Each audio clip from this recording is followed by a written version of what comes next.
Hey guys, listen, I know you guys are scared, and,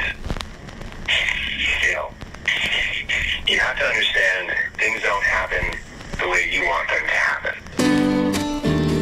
You're a very special person. Instead of making fun of that, you need to respect that.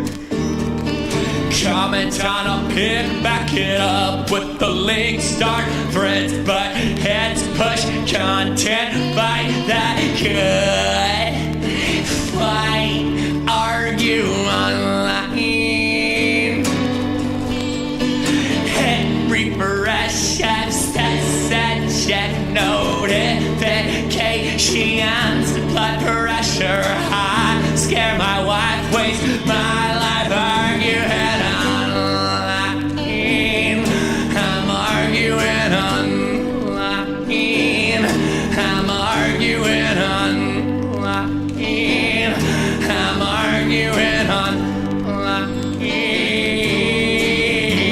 Making a difference and losing all my friends. Got a source you can send. Let's take this to my DMs. That's pride.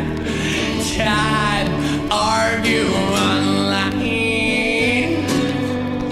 And my back's against the wall, and all their moms send threats to their inbox. Pick a side, pick a hell to die.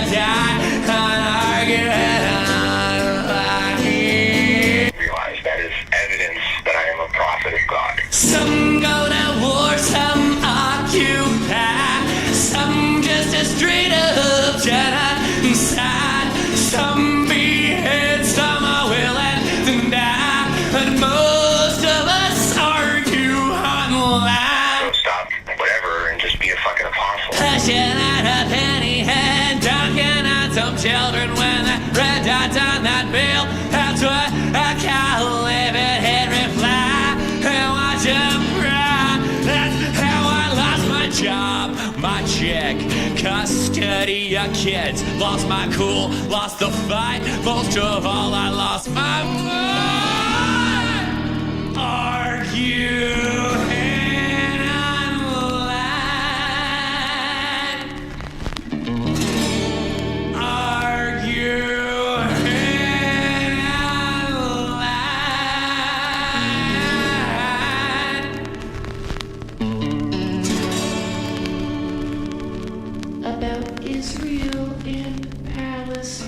If I tell you to do something, it's a commandment. It's very important that you do it.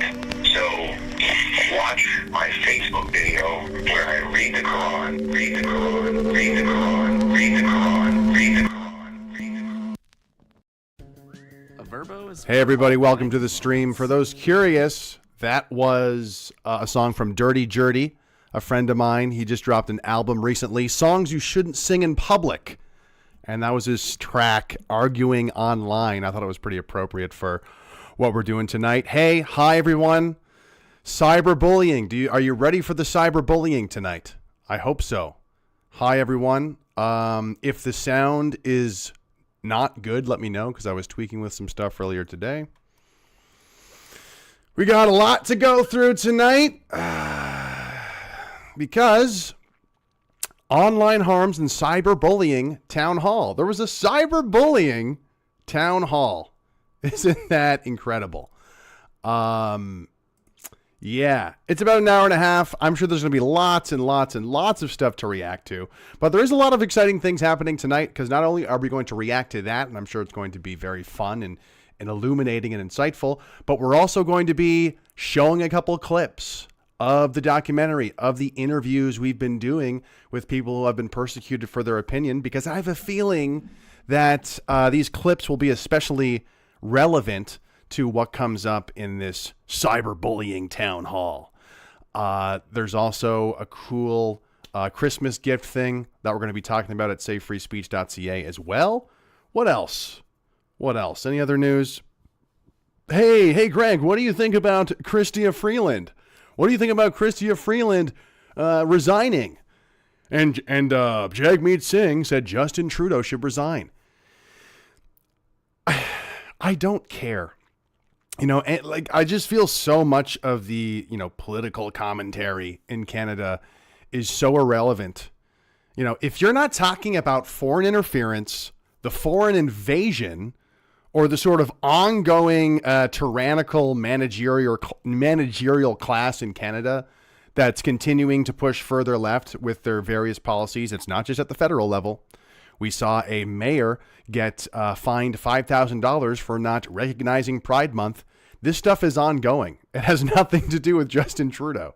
It has to do with this increasingly emboldened and corrupt managerial class that's cracking down on people with the wrong politics. Oh, did you hear Chrystia Freeland? Yeah, we know this. We know this.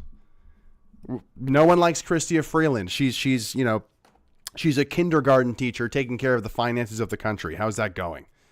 Do we need to reiterate that? Do we need to go over this again? I mean, I get it. Feels good to dunk on people and say, see, told you, these people suck.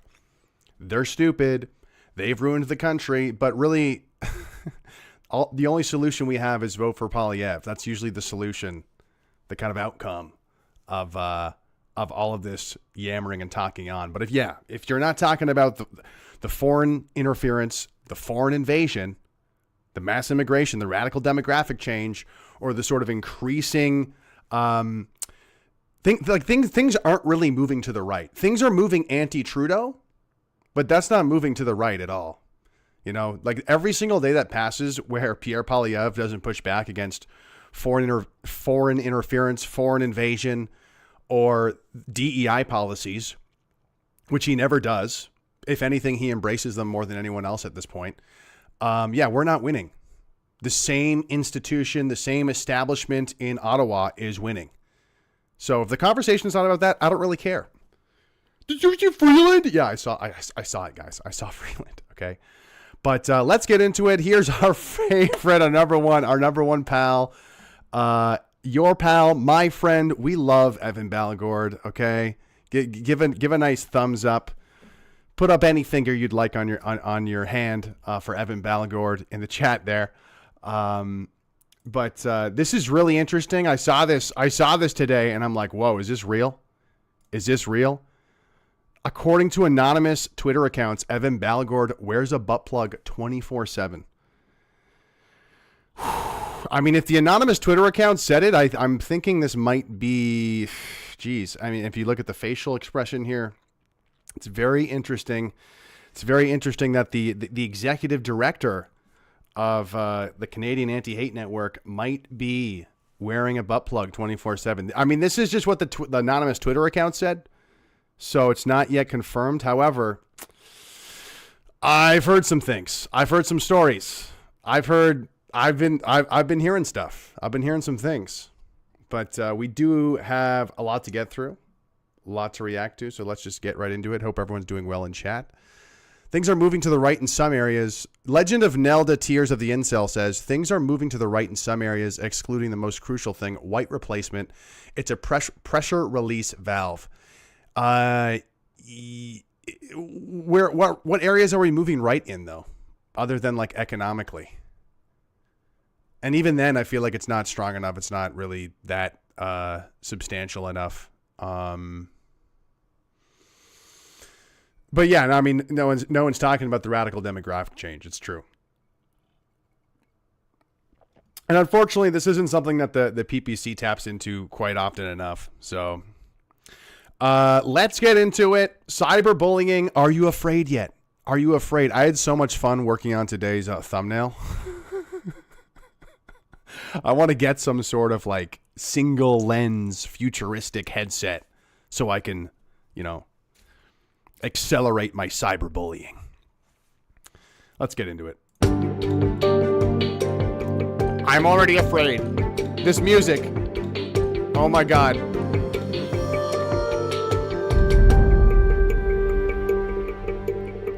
I mean, wow. Just cyberbullying Townhall is such a crazy catchphrase. Anyway, but guys, this is important because look how professional this looks. Look how much resources they're putting into this. They have a CTV or CBC panel guy. They are really the efforts to censor the internet are coming from so many different angles, and they're putting a lot of resources into it, which is exactly why what I'm doing, I think, is important. SaveFreeSpeech.ca, educating people on Bill C-63, and really kind of getting into that topic in general, because they are trying to attack it from all sides. It's important to understand, how to levy our arguments against it, to just completely dismiss it, because it's a fundamental right. If we lose this one, it's going to get a lot harder for people like us. Hello, everyone. I'm Michael Serapio. Cyberbullying and online harassment is on the rise. The abuses Harassment. You heard the man. Harassment. happening through social media, direct messaging, gaming platforms, and perpetrators are using this technology to harass, to threaten, to shame, and to scare their targets. Now, in this online harms and cyberbullying town hall special, we are gathering together experts, politicians, representatives of big tech companies, and people who have experienced and delve into the realm of cyberbullying and online harm so that we might identify the problem, and as we go on in our discussion, perhaps come up with some solutions that we could apply in this country. You already know what the solution is. Maybe we'll come up with solutions, as if I'll put my house on it. Bill C-63 will come up. Yeah. So they already know the answer. I wonder what we might come up with to censor people. Oh, yeah, there's already a bill in its second reading in the House of Commons that is specifically all about online harms. And they mentioned bullying. And that's another thing like that. This is very much how the establishment operates, right? They make it seem like, hey, this is just an independent broadcast, independent town hall, and they're going to use all of the language from Bill C-63. Isn't that convenient? Isn't that amazing? So yeah, like none of this is a coincidence. Duh. And to that, let's get to the very big question right off top. What is cyberbullying? How is online harms happening? Who does it target? And to talk about this right now, we're joined by Evan Balgard, Executive Director of the Canadian Anti-Hate Network. So they're already laying the groundwork saying, oh, like who does it target? I.e. only certain people? Only certain people are targeted by online bullying? Okay. So, yeah, I don't know. See, how tight is there a butt plug inside of this man? One's in chat if you think there is a butt plug inside of this guy. The anonymous Twitter sources suggested that he might have a butt plug in 24/7. One's in chat if you think this is the case.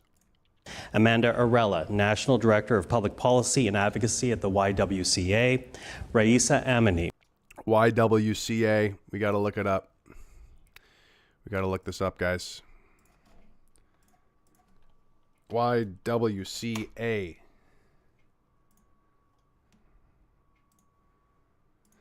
YWCA, National Advocacy Community Action, About Us. Let's go to the FAQ. Are you a religious organization? What do they do? Well, we'll find out, guys. We'll find out.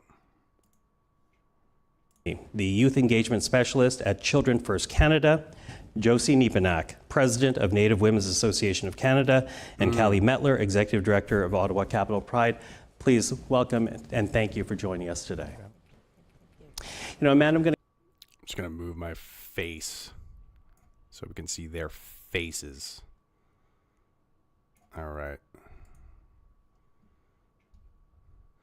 Yeah, no, I think this is like a housing thing for women, the YWCA, and I wonder what their trans policy is.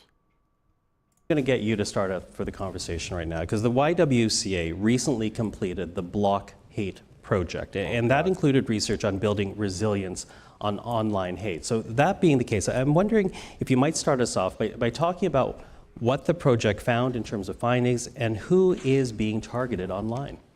Thank you, Michael. And so our Blockade project focused specifically on online hate as it affects young women and gender diverse youth aged 16 to 30. And unfortunately, the reality that the project saw is that that age group and demographic is universally experiencing online hate. And so we did national polling data to understand exactly what the experiences of young women and gender diverse youth is online in Canada, and saw that over 44% talked about experiencing online hate within the last year, often monthly and daily, and 82% of youth said that they have personally witnessed online hate. This is so silly. All of this stuff is fundamentally misunderstands like what the internet is. You could find hate for anyone on the internet. You could find hate for every single group. You could find it.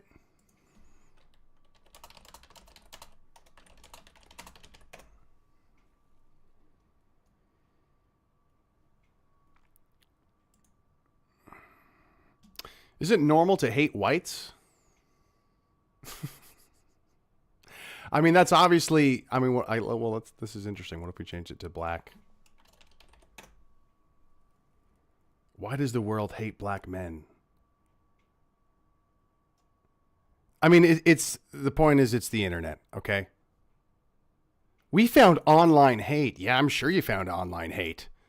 You can find all sorts of stuff. So we know that it's happening across a number of different platforms online. There was really every modality of social media and internet was talked about from youth that we surveyed. And we also saw that there was really a component. We might have to go at 1.25 speed, guys. Because this is just an onslaught of BS, and it's a long video, so... Yeah, and she's moving she's moving kind of slowly. That was gendered within that. So not only are young women and gender diverse youth more impacted by hate, the hate that they are experiencing specifically targets their identity. Evan, let's bring you into the conversation, because as we listen to Amanda there, I'm wondering, why are we seeing such an increase in hate, and do we know where this is actually coming from? We've observed it as well. So we've done our own polling, and there's been several other polls done which show similar things, that nearly 1 in 2 Canadians have seen or experienced hate, especially more so among youth, gender diverse individuals. Yeah, see, they're not gonna define hate once again. They're not gonna define hate. I've been researching this stuff for months now. They never define the term. It's just this nebulous thing called hate. People are hated. It's the end of the world. And he's mentioning a study. I did a study. If you look back on my YouTube channel, I got an ad on Facebook that said, "Hey, are you probably something along the lines of, are you experiencing hate online?" Something along those lines. And I tried to do the survey, and essentially, if you don't think that there's a concern of hate online, or you don't think the government should control hate online, they don't even let you do the survey. They just lock you out of the survey. So, yeah, the way that they conduct these research and studies is, once again, oh my God, it's totally controlled to direct towards a political agenda. Shocking. Isn't that shocking? By the way, the fact that this guy and the Canadian Anti-Hate Network is recognized as a expert is totally insane. They helped propagate lies or mistruths or misinformation about Diagolon in regards to the trucker convoy. These lies were not fact-checked by CSIS, RCMP, police in Ottawa, the safety minister, Marco Mendocino at the time. And yeah, they lied. This information was not accurate, yet it was repeated by pretty well all of the major institutions in this country. Yet here he is, still seen as an expert, still seen as a trustworthy source on this type of thing, even though they have, how did Karim Assad put it? They were responsible with supplying information for like the largest intelligence failure in Canadian history. But here they are being recognized as hate experts. Yeah, this is just, it's a gangbang of rotten, corrupt institutions. And who's fighting against them? Who's pushing back against them? Who's doing something about this? For those unaware, I'm going to be plugging this a lot. We are making a documentary to expose these corrupt institutions, how they operate, and airing out their dirty laundry Evan Balgord comes up in the documentary. And if you want to support it, you can go to givesendgo.com/save free speech, because we are doing something about it. We are going to talk about how this insidious network of far left bureaucrats operate. It's connected to the mainstream media. It's connected to anonymous Twitter accounts. And we have all the receipts. We're telling the story. We're hiring an award-winning documentarian. His name is Steve Hanning. You can look him up. And it's going to be a professional documentary that tells the story of persecuted Canadians for their political opinions. And we need to identify the problem, folks. We need to identify the problem, and it needs to be done professionally so we can reach outside of our echo chamber. Okay. So if you want to fight back against this, go to givesendgo.com/save free speech. Thank you so much for your donation. Let's keep it going with this, with this pipsqueak. So on and so forth. And there's several places where it is coming from, especially when we're talking about different levels of severity. So we see what I would call just like the background level of hate on the internet, which is, there's this toxic and poison environment that has been created where people are finding people from groups that they like to target and harassing and abusing them.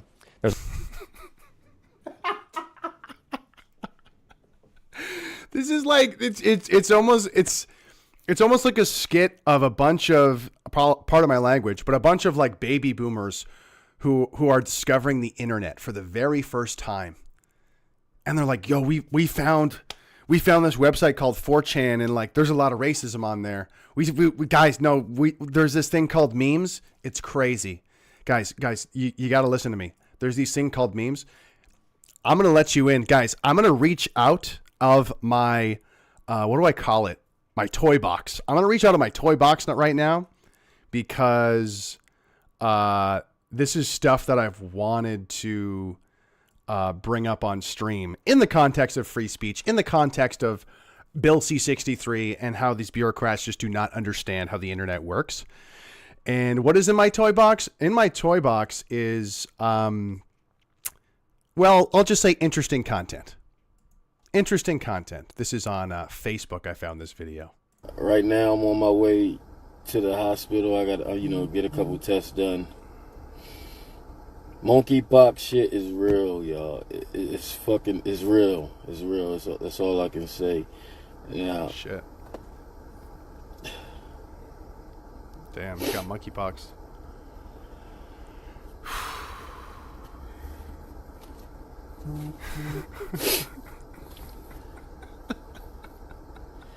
Yo, take care of yourselves. You hear me? This shit is no joke. This shit is no joke. It's no joke. He's got a banana too. I watched this right before the stream. I was laughing very hard, but I just saw it. And then so this presents a question, though. This presents a question. So Evan Balgord, is this targeting groups? Who is this targeting? Is this targeting gay people for making light of monkeypox, because monkeypox most often affects gay people? Is he making fun of black people specifically because he's using a, monkey filter and he's black? Oh, that's racist, right? Is he just making fun of himself? How would we police this? Does this get taken down? And you could say, oh, this is clearly comedy, Greg. Well, what if I leverage this and retweeted it and said haha, check this video out. Oh no, that's racist. He's promoting racism. It's ridiculous. Yeah. Okay. But yeah, that's just an example of what's in my toy box. I got a lot of videos like that that are totally insane in terms of being funny, touching on something cultural, and just presenting the question to someone like Mr. Evan Balgord, how on earth, or Arif Farani for that matter, how on earth would you police this content? Because that by all means could be considered racist. Would you take that down? Why or why not? Because, here's the other thing. Maybe you take a video like that and you send it to your black friend and say, haha, is that bullying? The lines are so unclear, and the reason why these people are insane, in my opinion, is everything they're talking about are the ugly parts of human nature. They're talking about the ugly parts of human nature. We get angry at each other. You know, sometimes you love your sister, sometimes you hate your sister. She's so annoying. A huge part of comedy is, I believe it's called ambivalence, which means kind of like you feel like two ways about something. Sometimes you love them, sometimes you hate them. That's just what a human being does. Same with other individuals, same with other groups. You know, like and they want to police that. It's so misguided and inhuman. Yeah, it's obvious. It's obvious to any real human being. Uh-oh. Did I thumbs up the video? Whoops. I'm so sorry. I'm so sorry. I'm so sorry. I would have left a comment, let me tell you. Is there a live chat? There's probably going to be nothing in the live chat because there's also organized campaigns where they pick a particular target. Oh, censorship is cool. They all look like they have something. Oh, you can't see it. Shoot. Sorry. There. So people are already chirping them. Too bad I didn't see this live. But anyway, let's keep it going here. We've seen a lot of that, especially around 2S LGBTQ plus persons, drag performances, things like that. And then the harassment sometimes even goes so far. Yeah, once again, like this stuff of drag people being targeted or trannies being targeted. You know, they're going after children at this point. Like they're coddling their content to children. They never talk about that. It's so disingenuous. Like it's these people are nuts. Or as to result in venues getting threats and bomb threats. Then there's the worst of the worst stuff that we see, which are networks. Hey, Evan, if you're watching, you're a terrible actor. You are not. He's trying to. This is the worst of the worst. That target youth and vulnerable people and encourage them to harm themselves. And then we are also seeing, in an even more extreme level, groups and networks that produce materials that are intended to inspire terrorist attacks or mass murders. Across the spectrum, you know, there are different kinds of harms. Oh, wait a minute. What about MAID? Hold on. Encouraging people to kill themselves? Isn't that what the Liberal Party's doing? Again, the consistency of any of this stuff is pretty wacko. And if there's content that's actually promoting like real terrorism, that stuff usually already gets taken down by big tech. So, but then again, this guy has such a broad definition of terrorism. You know, he thought the Diagolon was a terrorist cell, right? But you know, the consistency and the track record of this person apparently isn't that important, even though he's an expert. But the reality is today that being online, being part of an identifiable group, can feel very threatening and very dangerous. Mm-hmm. You know, Josie, I wonder if you could build a bit upon that. You know, we were hearing how... Is he the only man on the panel? Well, I guess he's not really a man, but yeah, there's the Asian bro from CPAC, Evan, and then the rest are women. Interesting. Noted. Mm-hmm. You know, Josie, I wonder if you could build a bit upon that. You know, we were hearing how gendered the attacks... Like this... Oh, we were feeling so emotional about the hate online. Can you add to this emotional crybaby party? For example, so I'm wondering from your perspective, what are you seeing in Indigenous communities, in particular, how Indigenous women are being targeted? Yes, we are certainly seeing an increase in bullying, cyberbullying against Indigenous women throughout the country. And Indigenous women are reporting that through the various forms that they are targeted, and sometimes for reason of ethnicity. I mean, how about the real life bullying from Indigenous men? Is that not more pressing? Like what about protecting Indigenous women in real life? Because, sorry to say, I'm pretty sure there's a very strong correlation between crime, domestic abuse, and Indigenous men in the Indigenous community. Can someone fact check for that? But no, the online comments, the comment section on the internet.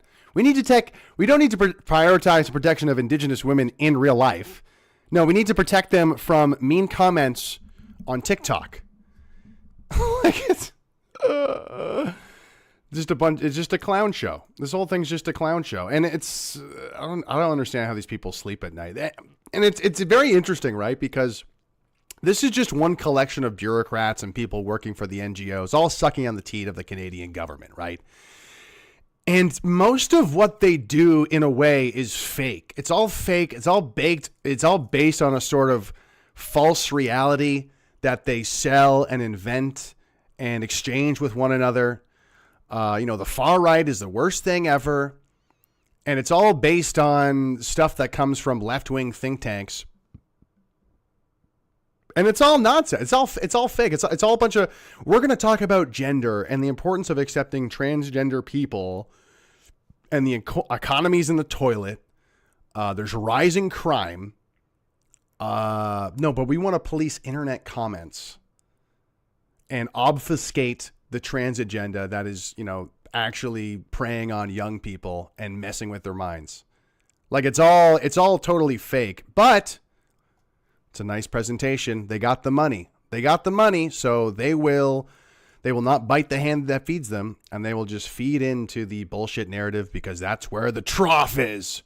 There's just a DEI trough, and they just stick their face in there and they just eat it up. And we also are seeing that the Indigenous youth. Lil Fringe says, have you ever partied on a reservation with natives? They look at you like a buffet. Oh my gosh.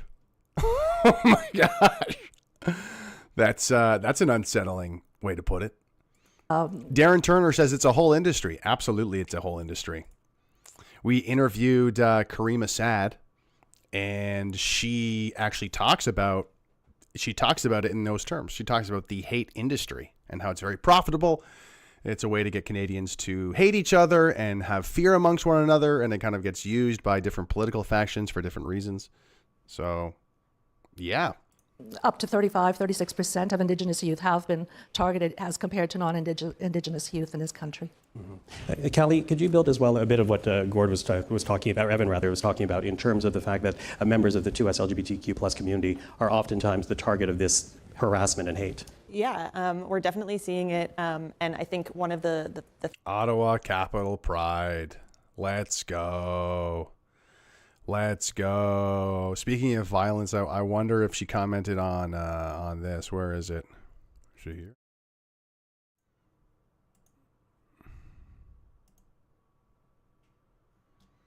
I wonder if she commented on this. When Nick Alexander got his eye bloodied at a protest. But they don't really care about real life. This isn't about this thing isn't really about real life. This is about internet comments, guys.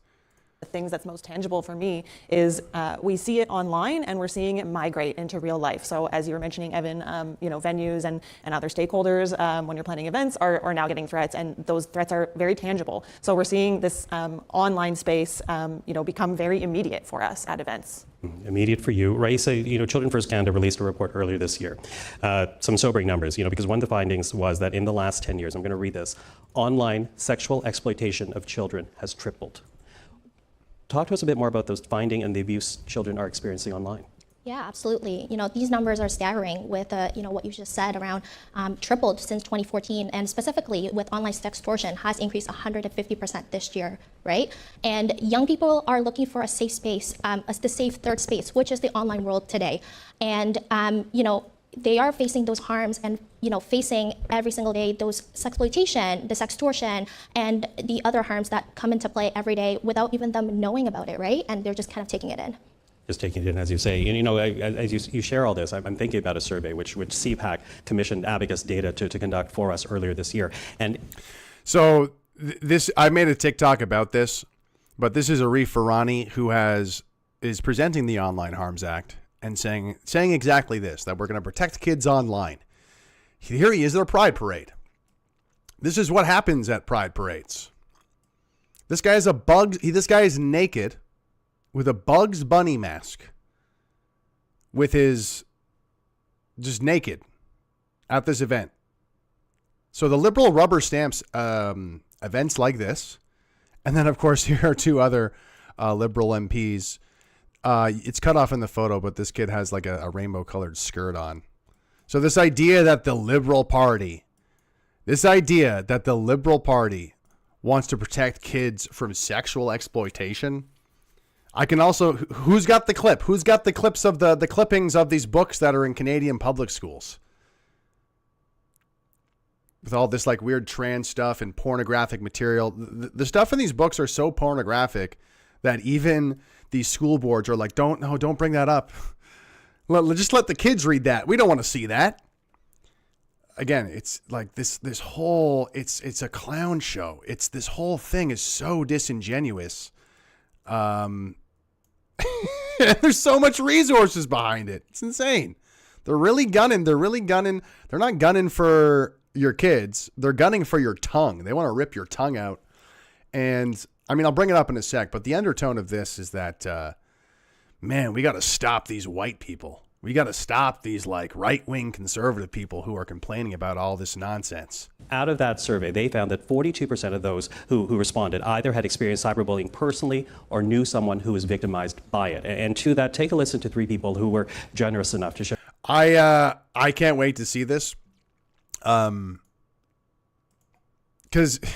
I've been cyberbullied. What's the threshold for being cyberbullied? Do you know how... Guys, do you know how badly that I was roasted on my TikTok account by children? It hurt my feelings. I had my feelings hurt by children on TikTok. I'm a victim. Okay? So now you need to ban the internet. You need to change the rules. You need to give the government the ultimate control to take down comments online because I felt offended by a TikTok comment. It's totally insane. Share with us their stories. So these are, oh God.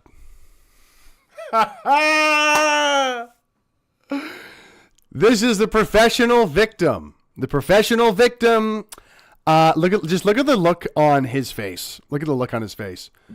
I can't wait to tell you about, this is my moment. This is my shining moment where I talk about how people hated me on the internet. All because I'm trying to groom children. All because I'm trying to normalize. I'm sexualizing minors and calling them trans kids and gay kids as if kids should have a sexuality at all. Yeah, people are getting mad at you for that. No shit. I was bullied. Yeah. Imagine walking out in public like this and not expecting to get bullied. Oh man. YouTube just said in the chat, I can't do it, Greg. I'm sorry. Hey man, it's okay. That's why I'm here. Sometimes I wish I could step back because it hurts. It hurts. Okay. Here we go. Thanks for watching anyway. I appreciate it. Who was victimized by it. And to that, take a listen to 3 people who were generous enough to share with us their stories. Sometimes I wish I could. Sorry, I love that. They were generous enough to share their stories. As if Faye Johnson is not a total attention whore who was chomping at the bit to get a spot on this panel. Yeah, right. You know what? I guess I'll share my story. That's like her whole grift, her whole shtick is being this trans victim. Man. Who was victimized by it. And to that, take a listen fries to 3 in the people bag. who were generous enough to share with us their The stories. fries in the bag, Faye. Sometimes I wish I could step back because it hurts. It hurts to be turned into a figure for mockery and a symbol of loathing for these far-right groups. Are you kidding me? I mean, I'm sorry. How could you not be that? Like respectfully, like I can't believe they turned you into a figurehead. Where is it? I just tweeted about it the other day. Come on, here we go. Let's hear that one more time. To that, take a listen to 3 people who were generous enough to share with us their stories. Hold that thought. Sometimes I wish I could step back because it hurts. It hurts to be turned into a figure for mockery and a symbol of loathing for these far-right groups. This is her. This is her on. Him. This is him on Twitter. We have been hated before. We have been targeted before. We have been here before. We won then. We will win now. If the far right and their friends in public office want to start a culture war on LGBT, we will rise to the challenge and we will win. So, yeah. And I said over here, they hate you because you're sexualizing minors and mischaracterizing it as a civil rights issue. Also, you're male. So what do you mean? I wish I could step back. This is, you're not even honest about anything you're doing. So, yeah, this is funny. Wait, can you guys see this? Shoot. Anyway. Trent Dabbs says, you turn yourself into a figurehead. Yeah, exactly. It's the whole cry bullying thing, right? Like, I can't believe you would do this to me. By the way, this is great content. You calling me a dumb tranny bitch. I'm going to use that as content, as an excuse for me to exist and to grift. Are you going to be honest about how you're sexualizing minors? I didn't think so. I've struggled with suicidal ideation in my past as well. And I was at the point where I didn't feel like I wanted to keep living either, because all of the people that I cared about were taking their own lives. If I knew then what I know now, I would have had so many more heart-to-heart conversations. Oh, wow. Interesting. I think you kind of just actually touched upon something that would actually be productive. I think that would actually be productive. If I knew then what I do now, maybe I would have talked to my daughter more often about using the internet. Right? If I would have known then what I know now, I would have talked to my daughter more often about what she's doing on the internet. Hey, newsflash. Nothing in Bill C-63 does that. Nothing in the Online Harms Act does that. None of these politicians are even talking about that. None of these politicians are even talking about interfacing and talking to children about how they use the internet. It's all going to just lead to, hey, we got to pass this bill. All of the people that I cared about were taking their own lives. If I knew then what I know now, I would have had so many more heart-to-heart conversations with my children about. Yeah, I agree. I agree with that. That's probably a good takeaway. Unironically, that's probably a good takeaway with all of this. Maybe don't just let your kid use the internet without supervision or talking to them about this stuff. That's actually a solution I could get behind. Giving the government an insane amount of control over all content? This government? No, I don't. I think that's completely irrelevant. The online world, about people, about relationship building, about trust and communication. Faye Johnstone, Maddie Freeman, and Carol Todd know firsthand the human toll time spent online can have. In October 2012, 15-year-old... See, once again, so silly. They know the toll that spending time online can have. You shouldn't spend too much time online in general. Again, this is like a valid point that they're not, like, they just don't want to talk about, which is like, if you're chronically online all the time, probably not good for you in general. They don't want to have that conversation though. They're just raising all this alarmism and fear porn about hate, so the government can take control of it. It's disgusting. Amanda Todd took her own life a month after posting a 9-minute video on YouTube using flashcards to tell her story as a victim of cyberbullying and online sexual exploitation. I actually didn't know what was going on until the RCMP showed up at my door, right? Telling me that there had been a call and that they were doing a child safety check. And that was the evening that Amanda's offender had posted her image out to the world to get back at her for not sharing more images and not doing videos as he was telling her to, so the threats. Her offender threatened her that if she didn't send more pictures or videos for him, he would put her picture out on the World Wide Web. And so he did. After that, when I became aware of it and attempted to have conversations with my daughter, she, being a teenager, was embarrassed, right? And she didn't want to talk about it. And then eventually... Trent says, the fact every kid has a cell phone now, I don't see how the government can keep people safe. Yeah, once again, the whole character of this conversation is completely misguided. Everything that this woman is talking about is not something that Bill C-63 would even help with whatsoever. You're talking about a child sex predator online who is entrapping your child. That happens through private communications, and it's a horrible, disgusting thing, of course. But, you know, she even said it herself. I wish I would have had more heart-to-hearts with my kid who killed themselves. Yeah. So what are we doing talking about passing Bill C-63 legislation? Well, maybe this will come up more. We'll see. When she was re-threatened again by this person, she came to me, and then I realized with Facebook was one of the platforms that her offender used, how difficult it was. I couldn't find the report button because there wasn't one. I couldn't find a phone number. I couldn't find an email address. I couldn't find anything. In the 12 years since Amanda took her life, the number of social media platforms has exploded, with the digital advisory group Kepios reporting that by July 2024, there were over 5 billion social media users around the world, billions of users and countless hours being spent online. Maddie Freeman was one of those users. At 12 years old, she struggled with depression and anxiety. So at that time, I didn't realize how much social media was negatively impacting me. This is just so disgusting to watch them use these people as like political props. Until I got to high school and I saw some pretty extreme experiences from my peers. I lost many friends to suicide throughout my years of high school into college, to see my whole community in shambles because we just kept feeling like these deaths were never going to end.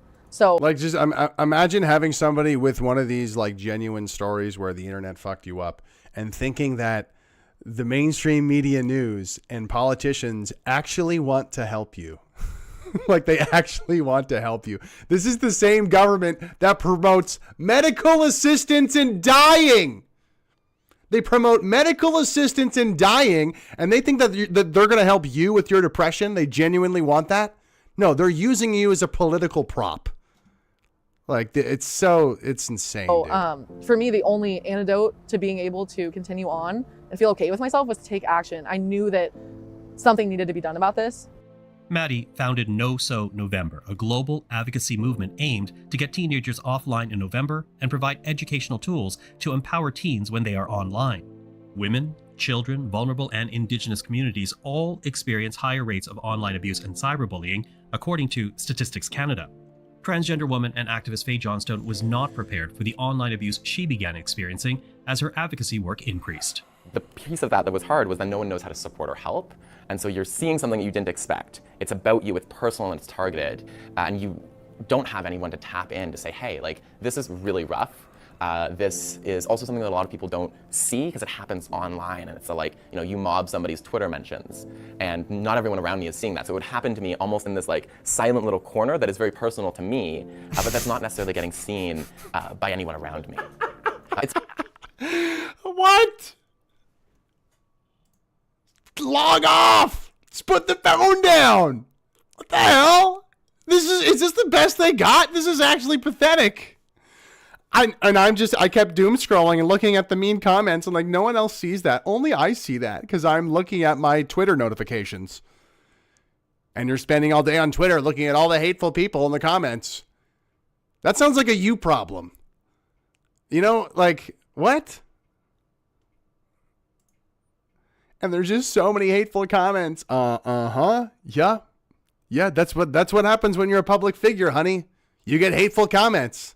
And especially if you sexualize minors with your ideology. Yeah, you're going to get hateful comments. This same thing as if you were in a public square doing the same thing. You're going to get people yelling at you and disagreeing with you. If you enter a debate and you're like, I want to sexualize minors and I think trans kids are real and gay kids are real and we need to like talk about that more often. The result is sexualizing kids in the classroom. You're going to get pushback. You're going to get mother bears who are angry at you and what you're saying. That's just this. Welcome to life. Hello. This shit's just so basic. It's heartbreaking. And, you know, reading the Twitter notifications is heartbreaking, by the way. I have a hard time. Like, I'm a strong, proud, happy, confident human. But it does, you internalize all of that hate when you see it all of the time. Who does? You do. That's not healthy. What? And you see also what it does to your community. I have parents of trans kids who are scared to speak out about what's going on for their children because they know the risk is higher for them to be targeted because they see what happens to me. Trying to make trans kids a real thing is just pure evil. There's always concerns about safety, about cyberbullying, online abuse. I think teens are very aware of these problems, but the problem is that social She's right. Kids are very aware of these problems, yet you have all these grown-ups thinking they can solve the problem by giving the government a whole bunch of Orwellian power over what's said online. Yeah, okay. media has become so ingrained into our world and into our social circles that we feel trapped on the platforms. A lot of teens struggle to find a healthy relationship with social media because everyone else that they're connected to is on it and using it actively. I never thought that. Again, I've said this many times on stream before, but like the direction of the conversation is totally misguided. If you want to have a conversation about people spending too much time online, then by all means, I agree with that. A predator from across the waters, like in another country, would come after my child. But the internet has no boundaries. There's no door. Like the door. I'm sorry. I know this. The daughter of this woman killed herself, but like this is literally like a boomer discovering the internet for the first time. You know, like it's like these are supposed to be the experts on cyberbullying. The front door of your house anymore when it comes to being online. So did you know that the internet doesn't have boundaries? Can come from all over the world and appear in your house through the online world. So it's like literally explaining the internet. Okay, thank you. 3 powerful stories from individuals whose lives have been affected by cyberbullying and online harassment and abuse. Carol Todd's daughter, Amanda Todd, lost her life to suicide in 2012. Maddie Friedman talked about contemplating suicide and losing her friends to suicide, and Faye Johnstone talking about the abuse and threats she receives online as an advocate. Yeah, I mean, just to juxtapose that, if I'm not mistaken, Canadian Afghan veterans more have killed themselves since coming back from Afghanistan than actually died in Afghanistan. There's a trend. There's a suicide trend.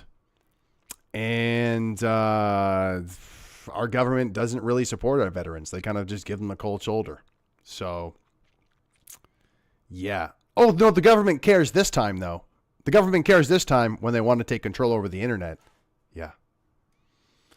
Those are pretty weak stories, though. That's, I mean, Arif Farani, did you not help them with this? Because this is pretty bad. This is pretty weak. Arif. Hello, Arif. This sucks, man. You've put up better propaganda than this. This is weak sauce. You know, Evan, it's hard not to be moved by those stories, but I'm wondering if we can go back a little bit. When did we start seeing and tracking this type of online abuse? This kind of abuse has existed as long as the internet has existed. Ding, ding, ding, ding, ding, ding, ding, ding, ding. I actually agree with Evan Balgord. This kind of abuse has existed as long as human beings have existed. As long as human beings have existed, they have hated each other. They have harassed each other. They've gotten mad at each other. Then human beings created laws. And they made a line. They said, hey, if you can say what you want as long as you're not advocating violence against somebody. But the second that you actually start to advocate for violence or commit violence against somebody, that's when we're going to draw the line. And all the human beings said, that seems like a pretty good line to have in the sand. But then we can say what we want, right? Like we can still hate each other. Yeah, you can still hate each other. Cool. So that's kind of where we've been, and it's been working out pretty well. Actually, whenever they go over that and start to censor people for their speech, it usually ends up in tyranny and communism and violent regimes that will start eradicating sections of their population. So, but yeah, tell me more about the origins of hate's been all around ever since the internet. Yeah, it's like the internet. Then God created the internet, and then hatred became a thing. Then bullying became a thing. As if bullying hasn't been around and hatred hasn't been around since the beginning of the dawn of time. Please read Lord of the Flies. What has changed is the mechanisms by which it happens. Everybody has become concentrated on platforms. This fake seriousness, this fake seriousness from Evan is like crazy. It's gotten more bad. It's gotten more intense. Yeah, it's gotten more intense. You got to go back to acting classes, bro. Come on.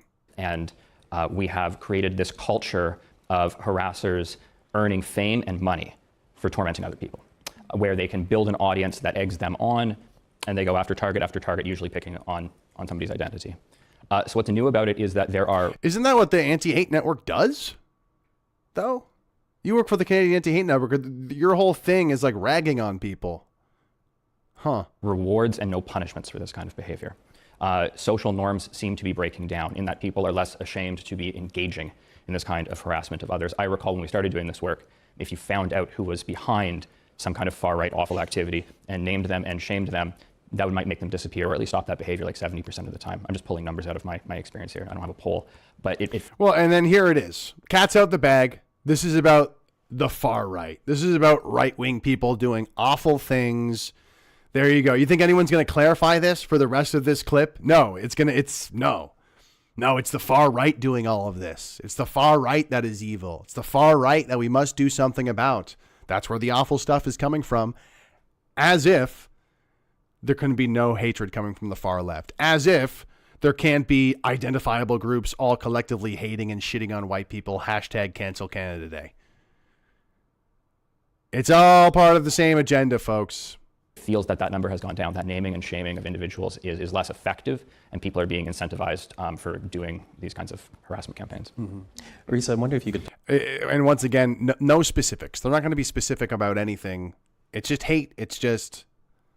Talk to us about the impact this abuse actually has on the mental health of young people. Yeah, absolutely. So within our report, we found that about 1 in 5 Canadian young people experience cyberbullying and online harms. And that stats kind of follow with, they may be experiencing some mental health challenges, whether that be anxiety, depression, or even greater, such as suicidal ideation and attempt, like what Maddie had said earlier. And, young people are struggling because there's been an onus on young people to learn more about media literacy. And even parents, within our report, we found that 65% of them feel not equipped to deal with the cyberbullying that's been happening within their own young people's lives. So it's a really tricky thing where, we try to empower young people to learn more about the harms that they may be experiencing, but the supports are not there for them to take action. Callie, what would you say about the impact on mental health when it comes to the 2S LGBTQ plus community? Yeah, I think the 2S LGBTQ community has historically been asked to open up, to come out, to be yourself, to be authentic. And I think that is very important for us to feel free to do so. But I think, online hate that we see and cyberbullying, is this authentic? That affects us. Is this guy in the bunny suit being authentic? This is the gay community. This is the gay community coming out and being authentic.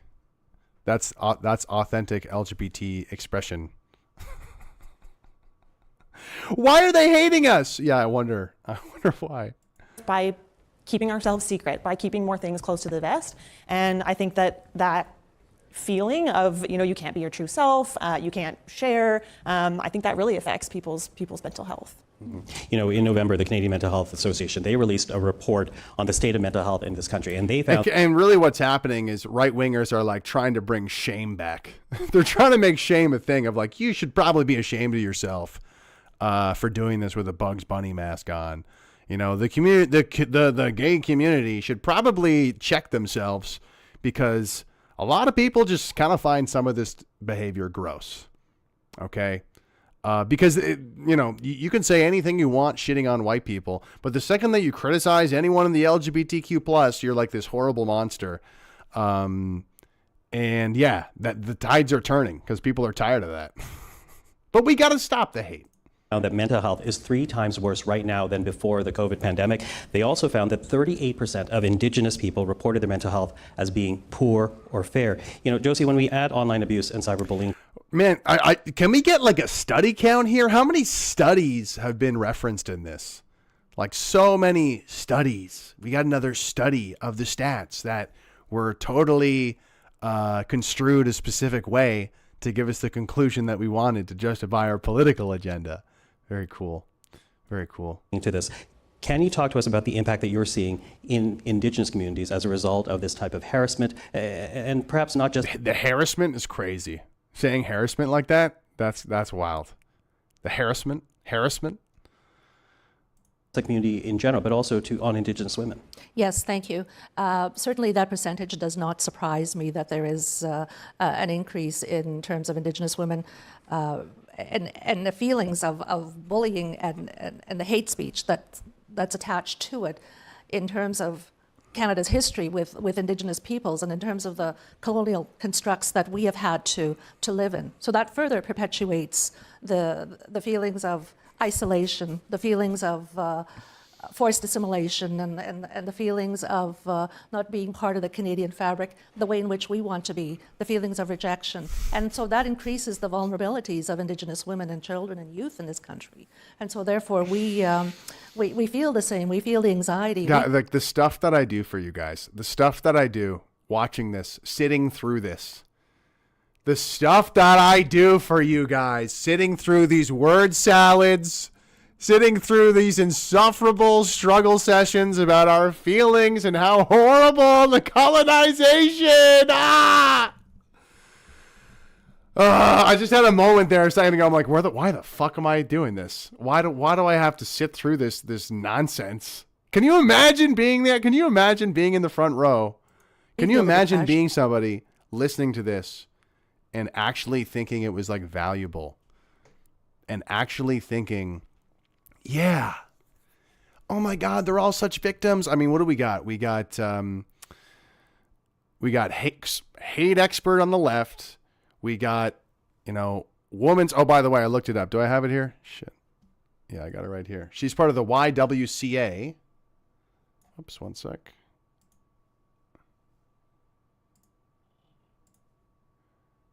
This woman here is part of the YWCA.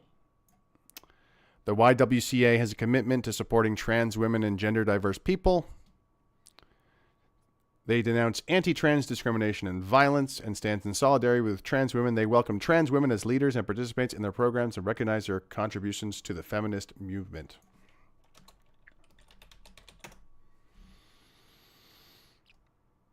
So yeah, they let men into women's shelters.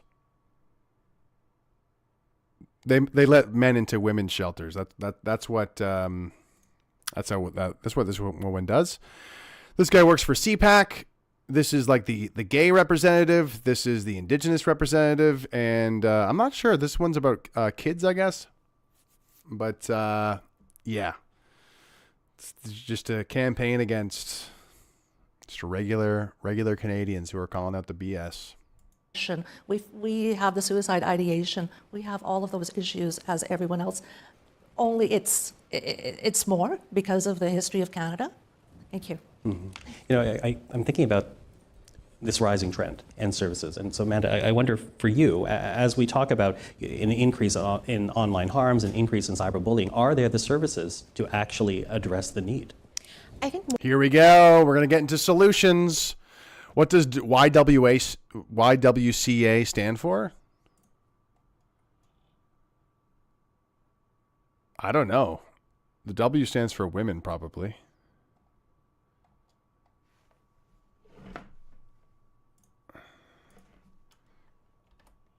What does YWCA stand for? Young Women's Christian Association. Of course. Of course it stands for Christian. Oh my gosh. Oh my gosh. Frequently asked questions. That's why the question was, are you a religious organization? No, we're a secular organization. And gender diverse people of all faiths and backgrounds. Isn't that great? Isn't that fantastic? More and more organizations are pivoting to be able to address that need and provide services not only for people who are experiencing online harms and particularly for youth, but for the trusted communities in their life who might be able. Trent says, but it's an organization that supports men. Yeah, exactly. Yeah. Yep. to help them respond and help them build resilience to this kind of hate. But unfortunately, there needs to be resources to support that kind of engagement and capacity building. And that's a place where YWCA Canada is really calling for change. I think the other piece that we have to be cognizant of is, as we've heard a number of times, young people and everyone still remain in online spaces and particularly see social media as a place to build community. And so need to be able to do so safely. And organizations who are supporting that kind of community building also need to be able to engage safely in online spaces. And I think there's... Yeah, see, they're laying the groundwork for Bill C-63 here, engaging safely in online spaces. So this is the whole argument that until we censor people, they cannot participate in democracy or the online space. This stuff is, I'm just getting so, it feels like Groundhog Day. There's not quite yet an ability to fill that gap to ensure that service providers and community organizations can be online to support their community in a virtual way and do so safely for everyone. They're all just talking. They're talking about Bill C-63. That's all they're talking about. If there was only a thing that could fill the gap, there's only a thing. If only there's like a piece of legislation. Spoiler alert, they already have one. I can't wait till they first bring it up and they're going to make it seem like it's this organic thing. It's this totally organic thing. Oh my God. Oh my gosh. You know, I want to get back to that survey that CPAC commissioned from Abacus Data. And, you know, David Coletto is the CEO and the founder of Abacus. And among the things we asked him to look into was to just measure what Canadians are saying about online harassment, about cyberbullying. Sandy Klein makes a great point. She says, many Indigenous women and girls go missing. The internet is vital for sharing info. Do they talk about that? If they restrict it, it will harm. Yeah, so thank you for the comment, Sandy Klein. There's actually a lawyer. He's on YouTube, too. He's got a big channel. What's his name? Runkle by the Bailey. He had a chat, I think, with Brian Lilly about Bill C-63 and talked about how parts of this legislation could be used to hide harmful content that could be used as evidence to persecute somebody, like a child sex predator, like something else. Because like what if the content is violent and sexual in nature and it's actual evidence that exposes someone for being evil or bad? And like, think about when you see a viral video of someone getting beat up, of some outrageous thing happening in public. That stuff deserves to be seen so people know it's happening in real life. This legislation would give the Canadian government the power to take down content that they don't like. And they have a whole smorgasbord of reasons to take down the content. It's very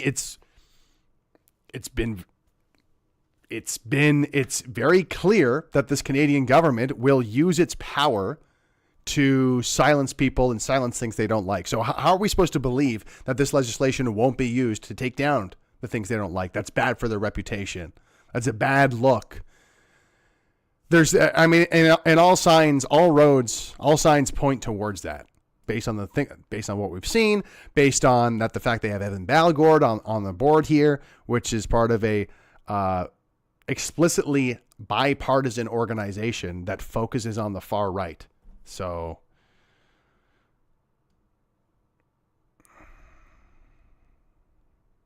take a listen to what David Coletto and Abacus Data found. Well, look, I ask Canadians, hundreds of questions every week about a range of things, and to find, close to 90% believing that something is a problem. These days, it's rare to find us all agreeing on a problem. This is an indication. Mass immigration. More and more Canadians are agreeing with that. But we're not going to talk about that. We're going to talk about censoring the internet. Sorry.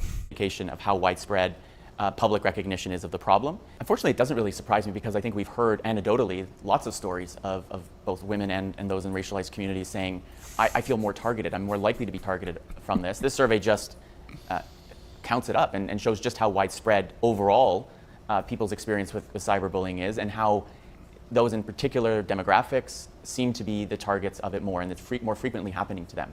And so, yeah, it's not so much a surprise, but it should shock us, right? That there are certain people in the country who seem to be getting the brunt of this bullying, and it's simply because of who they are, not necessarily because of anything they've done. Wow, dude. Like, they got everything so controlled and dialed in here in Canada. Even the abacus data, even the data guy is spouting the exact same rhetoric to support Bill C-63 and the progressive politics, which is they're being targeted for who they are. Was that in the survey? Was there a question about that in the survey? Was there a question of, like, you know, being discriminated against for your different, like, was white one of the options for being discriminated against? Or was it just if you design the survey a certain way, and this is actually specifically how they designed the survey that I took, the link is from a way back, I think I did like 2 years ago, but it was very clear that, you know, the far right and white supremacy was like hate. They basically equated like white supremacy, hate, heteronormative, all of that stuff is like where the hate is coming from. Like, that's how this survey was construed. So, yeah, I just feel like I'm taking laps in a swimming pool full of shit right now. I feel like I'm taking, like, watching this video, I feel like I'm just doing laps I'm sorry for the graphic example, but I'm just letting you know how I feel right now live watching this. So David Coletto of Abacus Data, and again, the numbers here, 90% of Canadians believe there is some problem with online abuse. And in that same survey, 80% of respondents said cyberbullying was one of the most significant challenges, dangers facing young people. You know, Amanda, as you were listening to David there speak, I'm wondering if this backs up the kind of numbers, trend lines that you're seeing with the YWCA. And as you answer that, I'm also wondering if you could build on it. Like, where is this actually coming from? Are we talking about social media? Are we talking about DMs? Are we talking about gaming? Can you break down where this is actually originating? Absolutely, and I think without question, we're seeing the same sort of trends in our own research and our own work at YWCA, not only in the levels of online hate and harm that young women and gender diverse people, particularly those who are members of racialized communities. Young women and gender diverse people. Or newcomer communities or 2S LGBTQ+ communities are experiencing, but also that overwhelming consensus that this is an issue that people should be taking action on. And what we know is that, unfortunately, the harms can originate from any source online. And so social media, I think, is one that we have mentioned a number of times. And is it clear? The hate is coming from everywhere. It's coming from all sides. Place where we're seeing this harm happening, but it can happen on a myriad of online platforms, in public conversations, in private conversations. Oh my gosh. This is news to me. People hate each other in conversation? Oh my goodness. And there needs to be a sort of nuanced approach to addressing these individual ways that online harm can manifest. You know, you mentioned. Okay, so she didn't really answer the question. She basically said hate can come from anywhere. Cool. Nuance. I'm also wondering if there's a way of nuancing, you know, the source person or organizations. And Evan, I'll ask you to talk about that, because are we talking about an individual? The source person or organization. Okay, we're getting warmer here. Using social media or these platforms to abuse? Are we talking about? We're going to talk about Elon Musk. Bots? Are we talking about coordinated efforts? And where, if at all, is a region targeted? So different platforms vary in how much they have created an environment of hate and abuse. And in particular, you know, these platforms have been driven for a long time by profit motive, by maximizing engagement at the cost to their users. Now we see, you know, the evolution of that. Certain platforms have become much, much worse than others, because some have leaned even further into that. And with Elon Musk's takeover of Twitter and X, we have now seen not just a profit motive behind this very large company, but what seems to be an ideological motive behind Musk replying to white nationalists, trying to use Twitter to influence the politics of the country there. So he is... Okay. Twitter was in bed with the CIA in the previous election. Now Twitter is owned by Elon Musk. Elon Musk is very close friends with Trump. So it's like you could make that argument, but it was the same before. So, and the ideology he's speaking about is freedom, is the Constitution, is free speech. But, you know, just hand it to the establishment, the progressive uber left in Canada to just clutch their pearls over an Elon Musk meme or an Elon Musk reply. Elon reply. Oh my God. Did you see what Elon replied to? This is the end of the world. Gosh. He's created a space that is hostile towards people who would advocate for human rights and amenable to people who would advocate against human rights. So it's just so annoying that we have these experts, so-called experts on online harm and bullying, and they're literally all like far leftists. They're literally all leftists talking about online harms and bullying as if that's like the entire scope of conversation. That's the entire scope of the human experience. That's the entire scope of the world that we live in. Just these things out here, all this hateful stuff out here. That's what we got to get rid of. As if like they're not even human beings.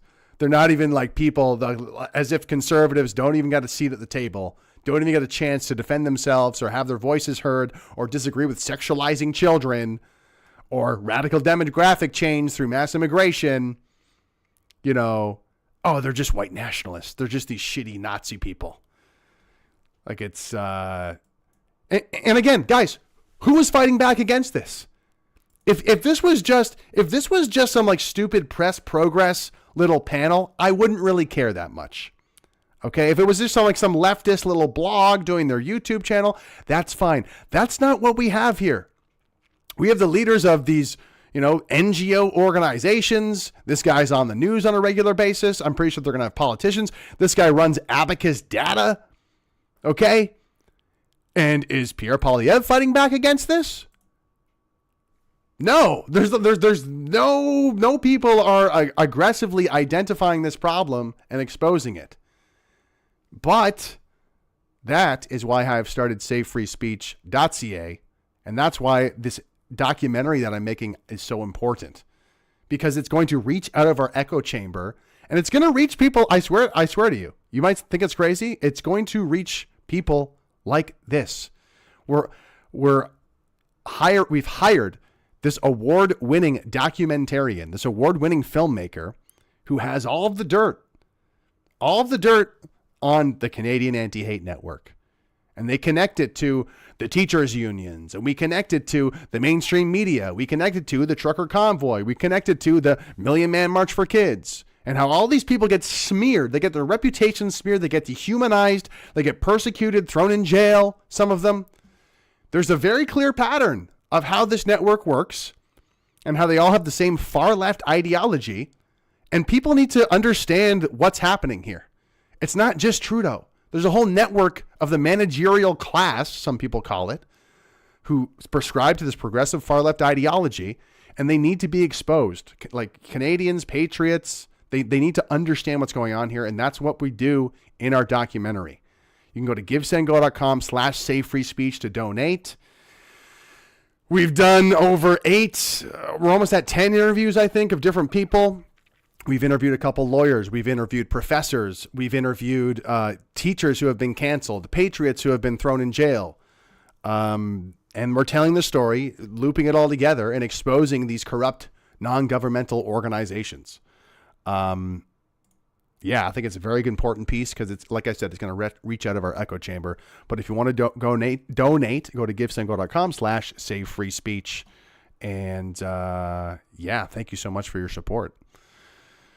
I think they all should have spent a year with the Amish, yeah. For doing these kinds of harassment campaigns. Mm-hmm. Risa, I'm wondering if you could talk to us about Actually, I don't know how much longer... Okay, still there. The impact this abuse actually has on the mental health of young people. Yeah, absolutely. So within our report, we found that about 1 in 5 Canadian young people experience cyberbullying and online harms. And I rewinded it. Sorry.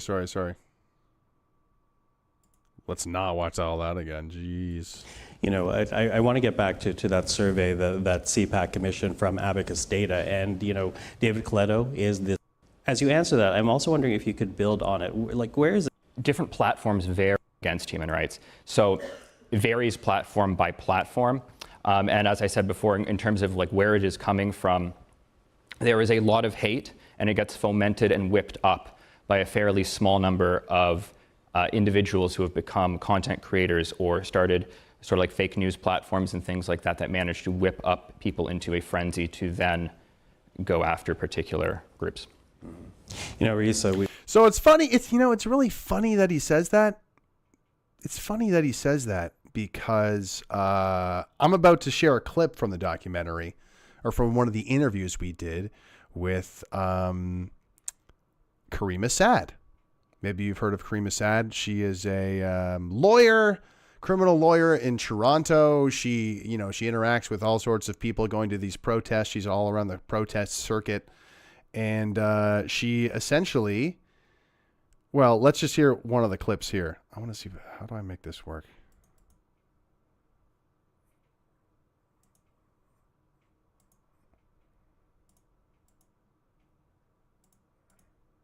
What? How do I get this to work? Oh, maybe.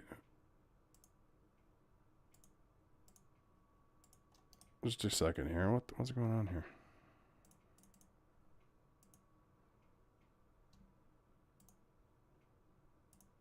Would you say? Oh my gosh. Okay, hold on. This is huge. Oh, that's why it was so big. Just a moment. I was trying to do this before it started. This is a clip from the upcoming documentary. I just want to make sure I can hear the sound too, so I can listen along. Right here.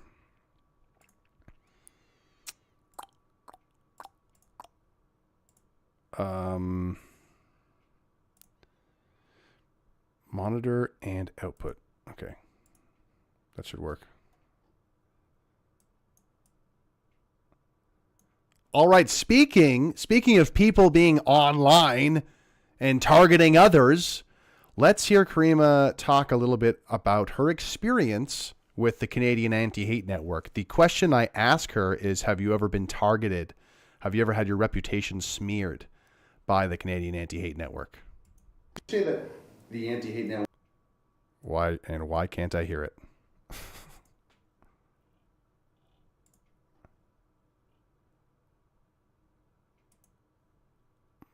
Monitor and output, right? Say that the Anti-Hate Network has done personal or professional reputational damage to you. They've certainly tried. The Anti-Hate Network has really tried, I think, to bury me. Again, through its own media and commentary, and also through proxies. What's really striking, though, is that I'm just one person who's been through this.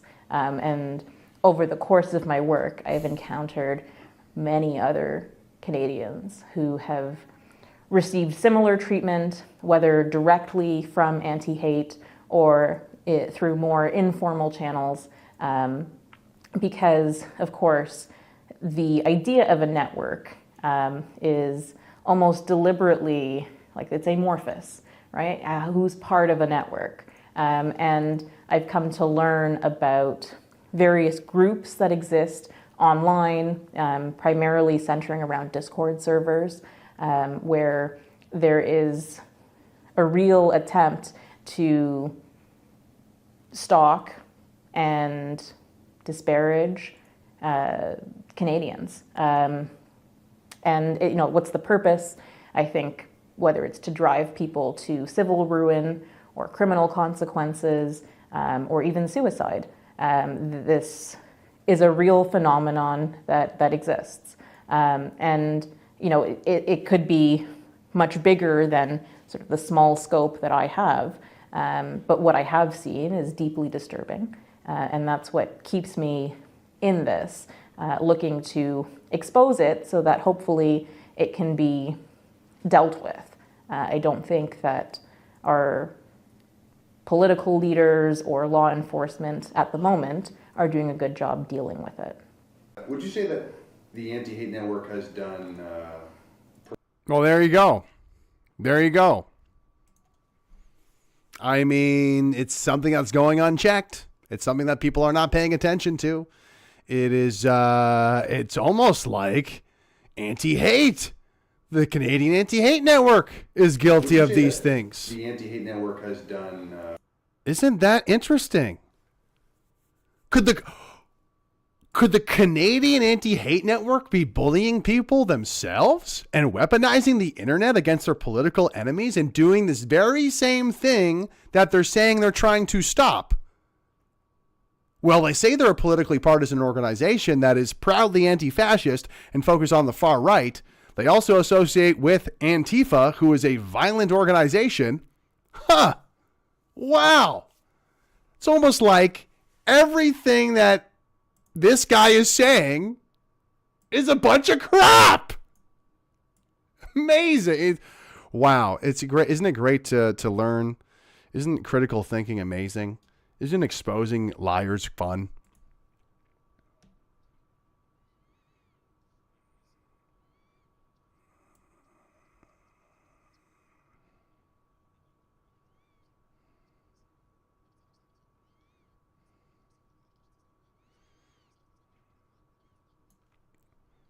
During COVID, it was like, Sorry, it was muted. You didn't miss much. it was the start of like people talking about media literacy. And I think I do want to bring up that, many young people are digital natives, right? So they are very familiar with the concepts of social media and seeing that as a third safe space, very relatively, in question. But I think with more awareness and more education and, even though Richard Mitchell says, great job, Greg. Thank you. Once again, if you want to, that was just a raw clip of us interviewing Karima. If you want to donate and see more stuff like that, we have a whole bunch of interviews in the can. The reason that I haven't been posting more content is because I've been starting to cut up and take notes on all these interviews, work it into our existing script and blah, blah, blah. But if you want to support, if you want to support that project for that clip was from, then please go to givesendgo.com/savefreespeech. I appreciate it. we have the onus of, making young people to learn more about media literacy, but can we push that into the broader system, within our education system, or even the policy? Yeah. Let's get an anti-hate toolkit, we could call it. Put it in the schools. Right? In regards to the legislation within some of these social media spaces. Big D says union leaders' Zoom meeting went public, calling members to dress up like Antifa to go against freedom. That there was a leaked Zoom call. I don't think the union members said dress up like Antifa, but they did allude to seasoned activists who can help them, and they did allude to intimidating and demoralizing protesters who care about their children's freedom and not to be kind of perverted by sexual ideas in schools. These were union members supporting the idea of demoralizing protesters. Very militant, very Antifa-minded. There's a lot of other good stuff in that Karima interview, actually, alluding to this. But anyway, let's keep it going. Kelly, I'm wondering if you are a member of the 2S LGBTQ plus community and you find yourself being targeted or victimized by this type of harassment. I'm targeting her right now. This cyberbullying. What is the recourse? Are there services, supports for members of the community? How about putting your phone down and going for a walk? Is that a resource? Does that work? I guess the short answer is no. Not that I've found or been able to take. See how they all nod? They're all nodding. They're all nodding. Yes, yes, yes, yes, yes. Oh, look. You can't see that. Shoot. Can you see it over here? Anyway, Arif Farani comes later, so we know this is all leading to Bill C-63. It's all very predictable. I've seen this one before. I know how this ends. Take advantage of. And I think just as we were all speaking here, something that kind of struck me is, for me personally and for many in my position, it's not just in the personal sphere on social media, but it's also at work. My inbox has been a very nasty place, and that just has massive effects on community, right? So when we're talking about, what is that? What do you mean? That just has massive effects on community because you got hate mail. These people are not good at selling this. I'm trying to have something to grapple with here that's challenging, but it's just the same. You guys have just been selling the same shit over and over again. Your atrocity propaganda is weak. My feelings hurt. Is that it? My feelings hurt. Your identity being part of the Rotten Studio says her box is a nasty place. That's a good one. that you do, and then being thrust into that spotlight, and having this kind of online presence, it's a scary place for sure. Okay, I'm gonna reach into my toy box here. I don't know what this is. Let's see. Oh God. Oh God. Oh God, this guy's in like just ridiculous. The heart of creation and innovation. It's just that our aesthetics. Reset. Queer people of color have always been the heart of creation and innovation. It's just that our aesthetics make it onto the runway, never our bodies. We're always the mood boards, never the models. And so I actually feel like what social media has done is created a cage made out of glass, where constantly people say, I see you online, but then I ask, why don't you see me on the train next to you? Why don't you see me on the runway? Why don't you see me on TV? It's because you still think I'm a freak show. And so what social media has allowed is a digital freak show. People scroll and they follow and they say, wow, look at these obscure, strange people. And they mine us for inspiration. But it's still another specter of our dehumanization. Gender nonconforming people of color have. I can't believe people would call this person a freak show. I can't believe people would call this person a freak show. Can you imagine calling this person a freak show? It's just like you're an attention whore. You know what I mean? Like, so much of it is being an attention whore, and there's actually stats backing this up, guys. This isn't me just being a dick. This isn't just me being provocative. You can look this up. People who are gender nonconforming and they dress up like this, they have a personality disorder that's about attention seeking. So, but this woman is just like, I can't believe people are bullying us. Yeah, it's mission impossible for these folks. They're like, we need to stop the hate, and you have homosexuals addicted to methamphetamines spreading diseases like no one's business, even inventing new diseases like monkeypox. And then people are going to point that out and make jokes about it. And then it's like, we have to stop the hate. And it's like, no, you guys just need to be responsible. You guys just need to be able to take criticism, because there's a lot of valid criticism. And if you haven't noticed, this progressive agenda is all about empowering freaks like yourself. And but of course they never get the especially detestful or disgusting freak on the panel. They always get someone who's very proper, and it's like, okay, are you going to defend the behavior of disgusting people at the pride parades? Are you going to defend this? No, you're just going to ignore that. You're going to ignore that, and then say, I care about gay rights, and anybody who criticizes or gets mad at gays is this horrible person, and we need to stop it. Yeah, it's disingenuous. Josie, I wonder if you could talk to us about supports, whether there are any for Indigenous women and their families who become targeted or victimized through online. Yes, thank you. Currently at Native Women's Association, we do have a program called Safe Passage, and in the program we have a component on cyberbullying and violence, and offer safety advice, where to go, resources, how to protect themselves, those kinds of things. And so, having said that, we're not reaching anywhere near enough of the folks that we need to. One of the research documents that I read just recently said that Indigenous women youth should be researched separately because of our lived experiences, which are different based on the colonial constructs that I previously mentioned.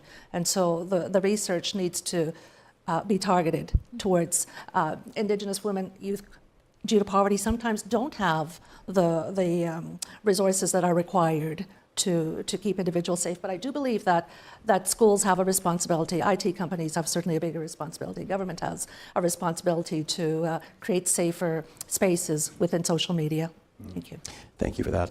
Listen, I'm going to ask you to hold on to those thoughts because we'll continue the conversation, but I also want to bring in another statistic, again, from the survey that was done by Abacus Data after being commissioned by CPAC.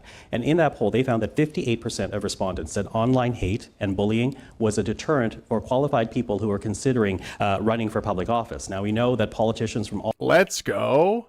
Hatred working, intimidating people, stopping them from running for office. I mean... I know someone personally who didn't run for the PPC because they were afraid of the professional consequences of associating with the People's Party of Canada.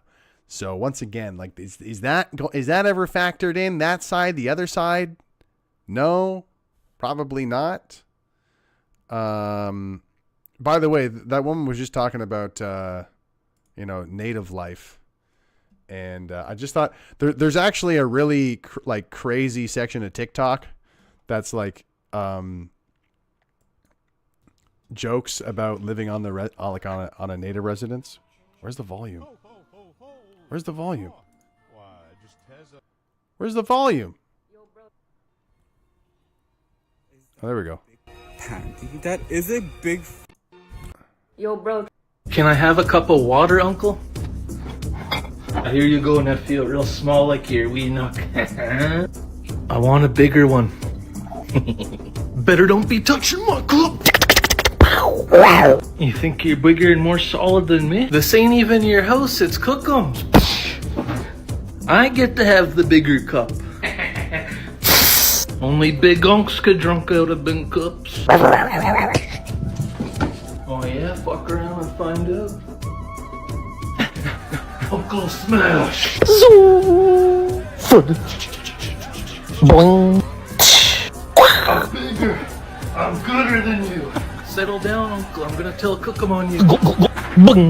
Can I have a cup of... Okay, don't you just love the internet?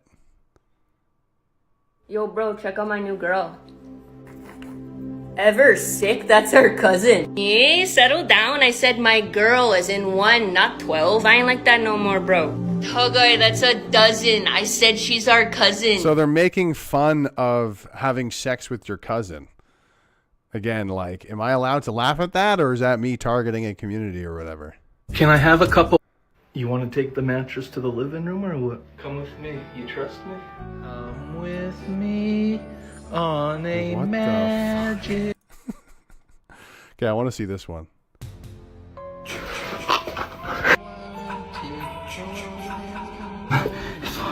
It's locked. Fuck around. I'm gonna whistle. That's hilarious. These effects are like so crazy. Yo, it's Fuck locked. around. It's locked. For those that don't know, the joke is that the sheet is the door, and apparently that's a thing that happens a lot on the res. Again, is that racism? Is they're targeting themselves with this humor? Like, it's I don't know. It's because the thing is if they make that joke, it's fine because they're native. If I made that joke, it'd be totally not okay because I'm white or whatever. You know what I mean? Like, it's all the stuff that they talk about in the online harms and stuff is they don't distinguish between criticism, between humor, between satire or hate. They're just kind of saying it's all hate, it's all horrible, because that's another thing. That's another great point, which is some people will find this and be depressed and they'll think it's hateful and they'll make a comment and they might get bullied in the comment section. Okay, so what?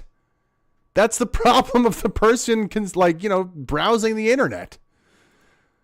But we need an answer. We need some sort of answer to this. Let's see what the answer is. All levels, federal, provincial, local, are facing more abuse, more online harassment. And we did speak to a few politicians about their experience with this type of online hate. Take a look. Let's go. The very hate who? H in chat if you hate politicians. Let's go. first times I received online abuse, I sometimes reached out to the person and said, why are you talking like that? But then I would be inundated. There's times when there's sort of like almost like a concerted campaign to just drive you off Twitter or drive your Facebook into the ground, and you can't keep up. So it's in the morning, I get up, get a cup of coffee and I block, so that the people who are on my site are people who want to talk. Well, it's awful, and it wears on you, quite frankly. You're a politician. You're a politician. You're a public servant. Interfacing with the public is what you do. Getting criticism, getting feedback from the public, that is a huge part of your job. And if people are mad at you or hating on you, maybe there's a reason for it. Maybe there's a reason for it. Vocal minority, but they're bullies. They like to intimidate, and it's difficult, especially if it involves family. I think that's one of the hardest, if somehow family gets brought into it. An MP talked about an email that they received threatening to rape his wife. You know, and I've had media say to me, and people have written, well, this is what you chose to do. You need to get thick skin and toughen up. The hate started pretty soon after I Yo, there she... Oh, shit. Sorry, I forgot to switch it back. Sorry about that. There she is. Oh, my God. She does not look good. Oh, my God. They just... Poor woman, just used as a political puppet. Look at this used and abused political puppet by the Liberal Party. They just used her as a puppet, and they just threw her aside, man. You hate to see it. Anyway, how you doing, Christia? No, not Christia. Sorry, Catherine. Climate Barbie. Yeah. Didn't she misplace like billions of taxpayer money, dollars? Didn't she like misplace thousands of infrastructure projects? I got bullied. I'm kind of glad you got bullied, if that's what you did. You kind of deserve to be bullied, I think, after doing something like that. I mean, if anything, in terms of like damage done, I think you've caused more damage than any amount of people calling you the C word on Twitter or real life, for that matter. Became Minister of Environment and Climate Change. Now, it's kind of quaint. I was called Climate Barbie, although it wasn't all that quaint. If you looked at the tweets, they often, had like violent acts where they would crush a Barbie. Okay, so again, taking the funny part of Climate Barbie and then just associating it with the more inflammatory tweet as if it's the same thing, which it's not. A lot of the criticism, a lot of the hatred is totally valid. And then they always try to muddy the waters with the stuff that like might be, potentially illegal, to say, because it's inciting violence, but they always try to mix those two together. Because they want to pass more bills to take away our freedom. So yeah. It was pretty brutal from the start, but I ignored it. My team was said, like, do not do anything with this. You will look weak. You'll get drawn in. And then one day I was at the United Nations. We were talking with world leaders about climate policy. And I noticed that Jerry Ritz, who was a colleague, a conservative in the House of Commons, had tweeted something about, something stupid, how stupid I was in Climate Barbie. And I just said to my team, I was like, okay, folks, like, I'm saying something back. I had multiple death threats. I had a woman incarcerated. Can we just replay on how like silly that is? My colleague criticized me, and it's like, I'm going to reply. And it's like, yeah, that's Twitter. This is supposed to be serious? This is supposed to be a serious thing right here? It's crazy. Once, but 3 times as a result of this. And in the 2022 election, I just couldn't take anything anymore. I was being targeted and harassed, not just online, but in person. And I decided to self-harm to stop it because my world became incredibly small. I was suffocating and I wanted to die. And a lot of this was because of online trolls without any sort of name or identifier around. So like, this is so counterintuitive, because if you show this to online trolls, they are going to feel so empowered. The fact that they have learned that their bullying has caused you to be so emotionally tilted that you wanted to end your life, that like emboldens the trolls. And you're basically saying, yes, these bullies are so powerful. I can't manage the internet comment section and how I deal with my own life. These trolls, oh my God, stop. These anons, these anonymous accounts. I don't think they realize how this totally fuels the fire and just emboldens online trolls. My gosh. This is a conservative, by the way.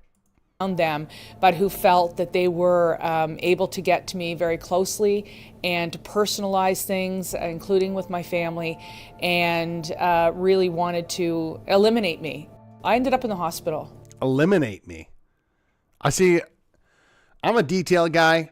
I would love to see the details of like any of what they just brought up, because they just went from I wanted to kill myself from Climate Barbie being called Climate Barbie, and they're seriously like pushing those two things together as if they're like equivalent. Are you kidding me? Like, ridiculous. When I started to get the first death threats online, I was really shocked, and I was shocked that there seemed to be so little. Anybody know what Charlie Angus was doing? Why do people hate him? Think so little I could do about it. When people are saying you're being you can hunted, you're never going to see it coming, tell your family to arrange a funeral. Well, is that just an idiot in their mom's basement, or is that someone who actually is going to do it? And I think the bigger area of concern that I have is that it's not threat A or person B that is going to actually follow through to the result. It's when you create an atmosphere where threat is seen as normal, that someone else will act. And that when you demonize public officials to such a level that it's not just the swears and the hate, but the actual threats, it will trigger someone who's probably unstable to do something. And it's not just members of parliament.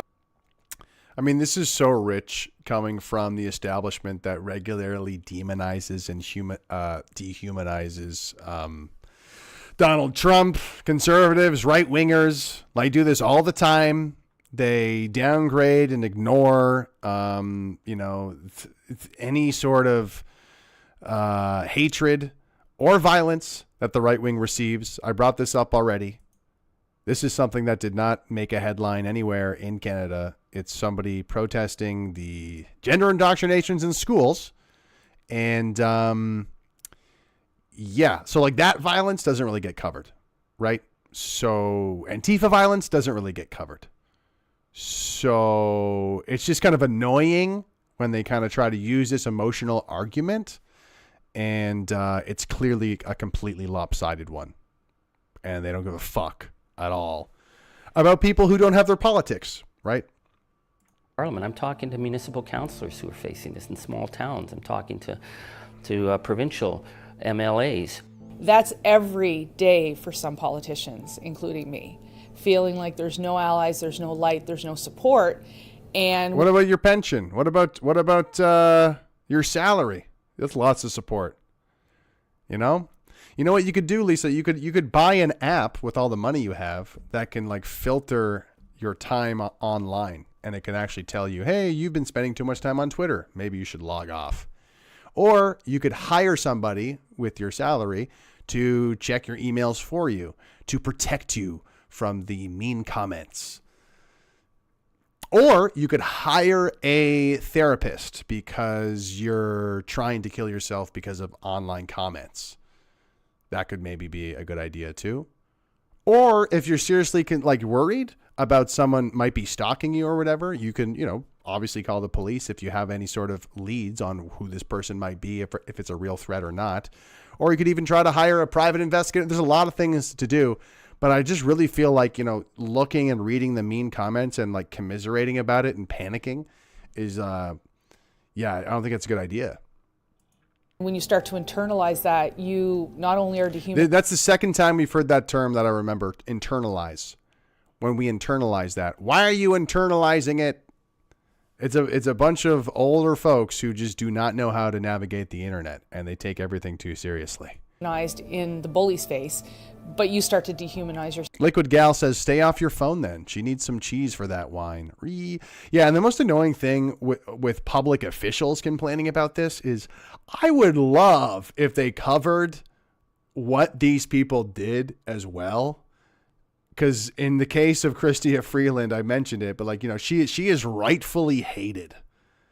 Like people are very justified in hating this woman in terms of like the egregious decisions and fumbles she's made as a public official.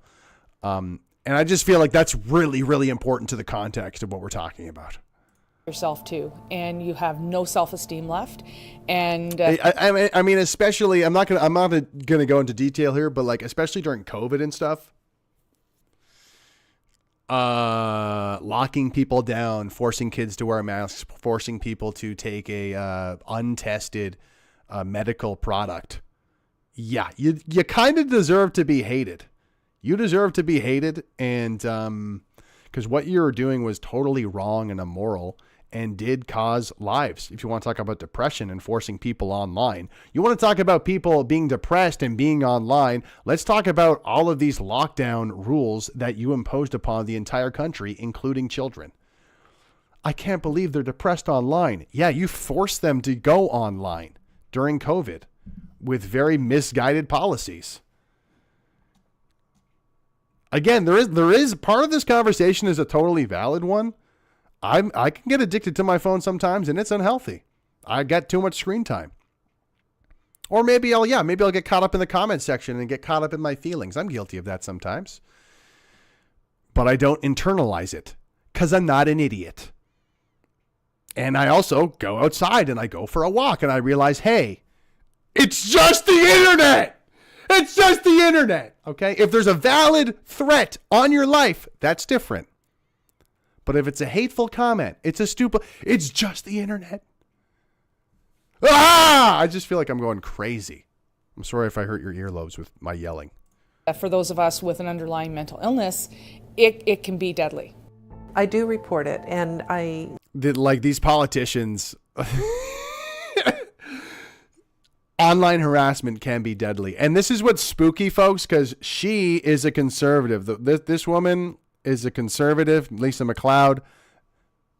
This is another thing that we'll probably be fighting back against with Save Free Speech. But the conservatives also have an online harms bill that they want to pass. I'm not going to get into the detail, but like that is another potential threat for our free expression on the internet coming from the Conservative Party. The response from the police is quite frankly underwhelming.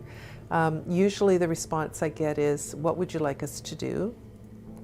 Or, we have three options. We can do nothing, we can phone the individual, or we can look at pressing charges. What would you like us to do? And my response is...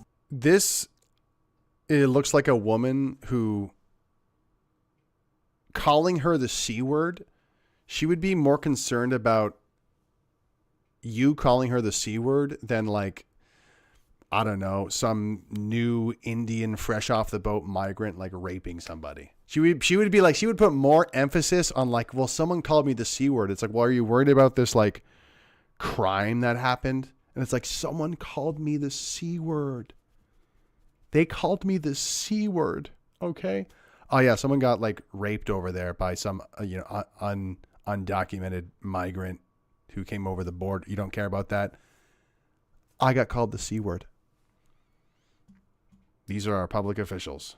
You're supposed to be the experts, but at the very least, I want you to call the individual. Social media companies need to be held accountable, like the online harms bill. I think sometimes government it's the Online Harms Act gets caught up in being worried that it looks like they're controlling speech or they are something to do with freedom of speech. Hate speech is not freedom of speech.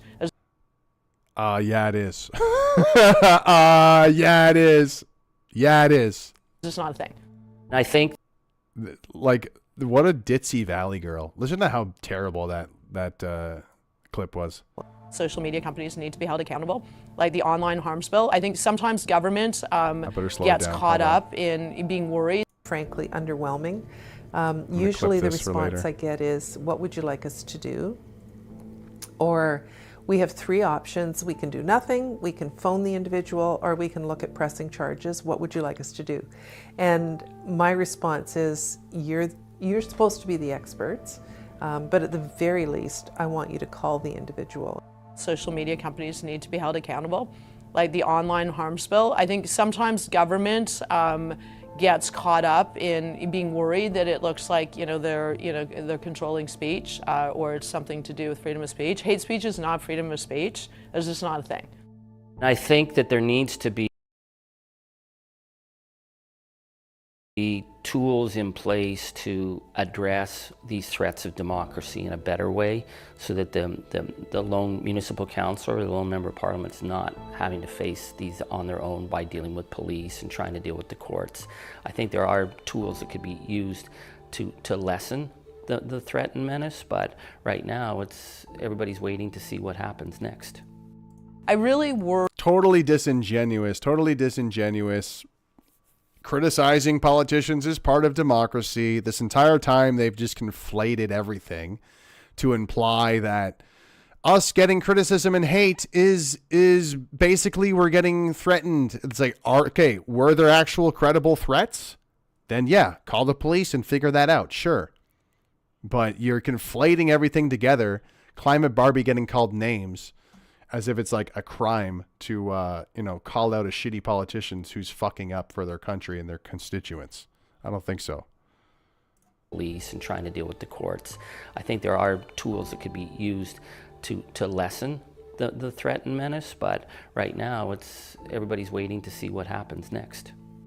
I really worry now. Like when I look back, it was definitely bad. It sucked sometimes, to be perfectly honest. If we're not careful, someone is going to be hurt either at the hands of one of these perpetrators or threats, or it's going to be at their own hands. I think that suicide is going to be a very big issue for us as we move forward, and we cannot underestimate the impact of this online hate. Let's go. W for the bullies. W bullies. All of these politicians are terrified, trying to end their own lives. I mean, that's interesting because, again, they don't have any details here. And like, details are so important. If you wanted to seriously have a conversation about controlling content on the internet, details would be of the utmost importance. But I've been researching this stuff for months, and anytime that people like this, who are part of the establishment or part of the bigger NGOs, media companies, politicians, they don't go into any detail at all. None. No specifics. They amalgamate everything together. Hate, criticism, it's the same thing as death threats. It's totally disingenuous. Getting tired of it, to be honest. Now, the Samara Center in Toronto, they use a machine known as a SAMbot to analyze millions of comments made during elections. It also helps provide some insight into how this type of harassment and abuse is affecting our politics and our democracy here in Canada. And to that, take a listen now to the CEO of that company, Sabrina Delon. If you want to seek elected office, entail a high volume of abuse that will be quite severe. I'm sorry, guys. And so I'll be back in like 10 seconds. 10 seconds. Our politics and our democracy here in Canada. And to that, take a listen now to the CEO of that company, Sabrina Delon.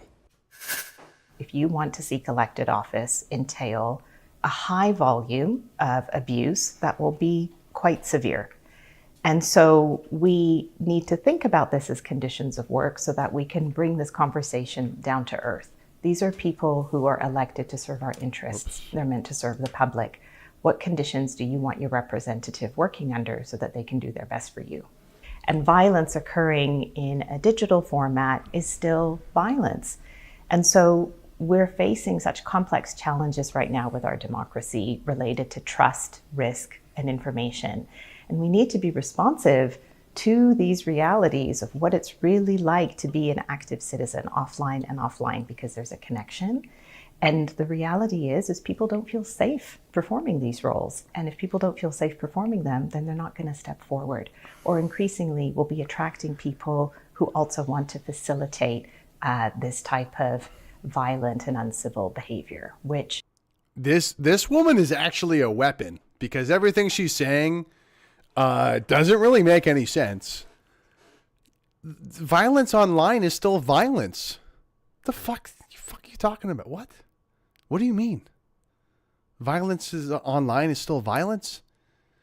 Like this woman is a master of just smushing everything together. You know, when I talk about like blurring the lines between actual crime and speech, she's doing this like effortlessly. And of course, she's a brown woman. Every time they want someone to like protect democracy, and anyone who is especially spouting a bunch of bullshit nonsense in Canada, they're always either a woman, brown, or a brown woman. That's like the super duper combo, because it's a much better package. It's harder to criticize the brown woman because people hesitate. And plus she's very polite as well. This woman's very polite. She's very poised. Oh, see, if she saw this clip of me, she would say, well, he's being violent. He's trying to inspire terrorists, you know, but she would sound very reasonable and very measured in the way she speaks about it. This is, I don't like what she's saying. She's totally full of it, but she's a weapon in terms of her. This is basically the female Arif Virani, as far as I can tell.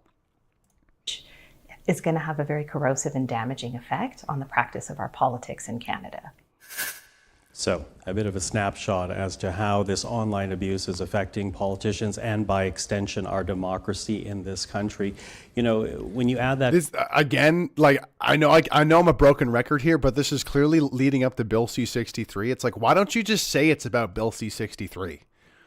You know what I mean? They're trying to make it like it's going to be this surprise at the end. Surprise! We have the legislation already. You know, but they're making it this drawn out sort of like mystery novel. How are we going to solve all of these hurt feelings? To the discussion that we as a group have already had. I'm going to ask each one of you to just share your thought. What is your biggest concern, your biggest fear, if we don't address the problem and come up with some type of solution to make sure this doesn't spread and get worse? Evan, I'll get you to start. I'd also like to react to something that we saw there, where these are, in some cases, sitting members of parliament. And they have a lot of privilege and a lot of power. And even they feel helpless, in some cases, going to law enforcement. But many other people don't even have close to that privilege. They're not having law enforcement ask them, hey, what can we do, and giving them options. They're having law enforcement not take their report, or not take it seriously, or say there's nothing we can do because it's online. So I just want to acknowledge that I have a lot of sympathy for that.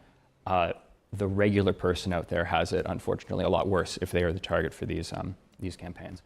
My fear for the... Yeah, but Evan, clearly people are going to hate public officials more because they're the ones that kind of are rightfully receiving a disproportionate amount of attention because they're public officials. They're the people near the levers of power. So... yeah. And once again, the lack of detail on any of the, like, oh, it's hate. Oh, it's abuse. Oh, it's like, what are we actually talking about here? Because I bet you if we went through every single one and every single thing, it would be a mixed bag. There would only be so many things that were actually, you know, a viable sort of threat or potentially criminal speech or behavior. But of course, they don't want to talk about that. They want to just all smash it all together. The future is the normalization. Yeah, Jennifer Francis says they can dish it but can't take it. Same with Trudeau. That's a great point. It's a great point. They completely villainized unvaccinated people. They completely villainize and dehumanize right-wingers on a regular basis, punch a Nazi, tear down a Sir John A. Macdonald statue, burn down a church. It's understandable. This is something that Gerald Butts said.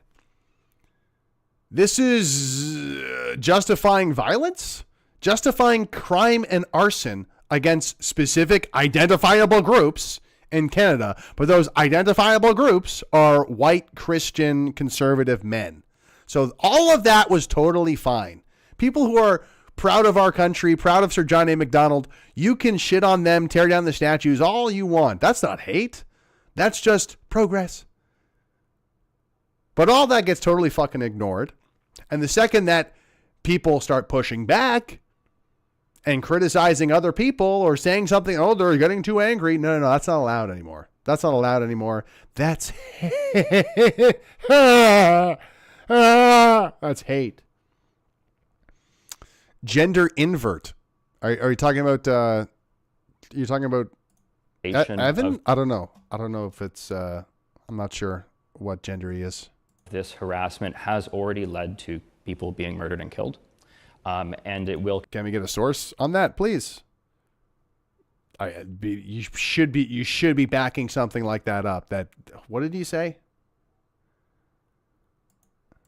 They're having law enforcement not take their report or not take it seriously or say there's nothing we can do because it's online.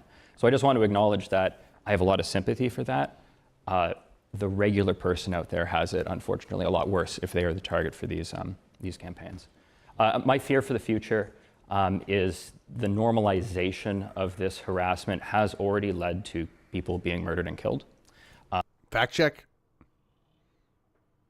Okay, what's the who's been killed over hate and harassment? And it will continue to do so in the future. And on the horizon right now in this country, like it really don't like you're not going to give the example. How the fuck can he? They've been citing study.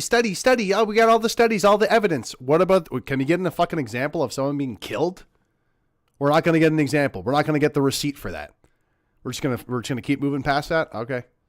I don't think that we are moving in a direction where that is going to lessen. What would you say? He thinks people are going to die because of Twitter comments. Someone's died already from Twitter comments. Can you give the example? No, I'm not going to do that.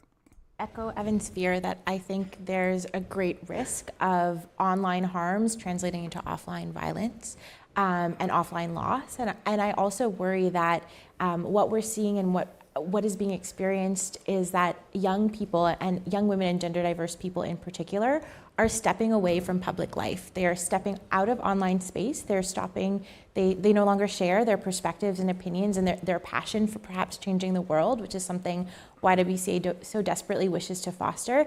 And instead they're disengaged. And I think that... Hold on though. Like if we follow her logic that these people are inspired to change the world and they're afraid to go online,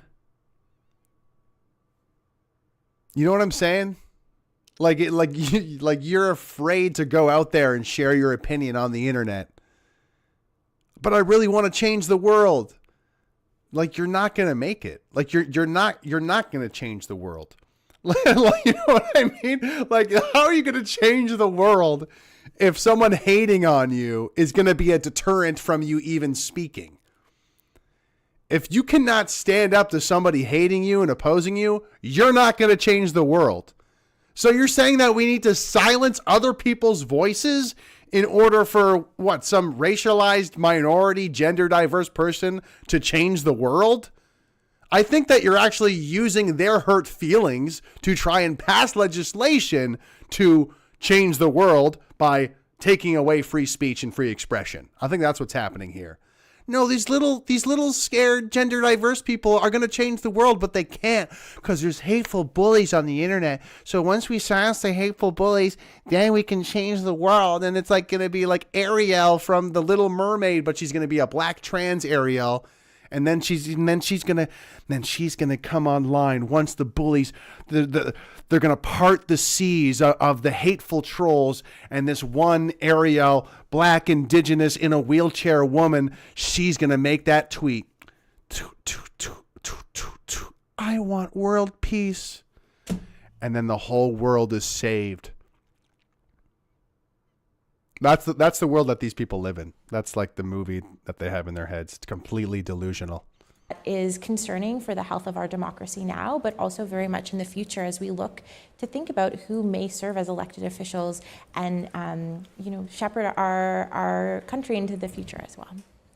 Callie, what's your biggest fear? That we will continue to be pigeonholed and to deal with these abuses and bullying on an individual basis. I think having conversations like this are a good start to be able to quantify and to understand the quality and the depth of what's going on online, because as we've been saying, it can often be a very individual experience. So I think just making spaces to talk about it is both a positive, but it's also a very scary thing to step into. So I worry that people won't feel that they have the space to have conversations like we're having today. Josie? They won't have the space. Can you hold that? Can you hold that space for me? Can you guys hold that space for me?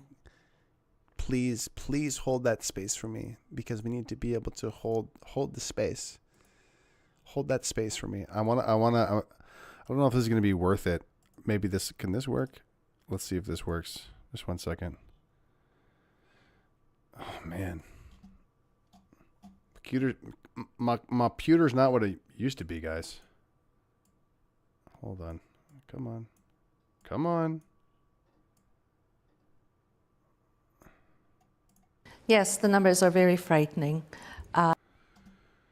Okay. Let's see if this works. This would be very funny. I just have this idea in my head. I wanted to try and show it to you guys. Like, it would be so appropriate if at the front of the stage there was just like a massive Kleenex box. Imagine like a cartoonishly huge Kleenex box, because they're all just crying. It's all just crying. Oh my God, this is horrible.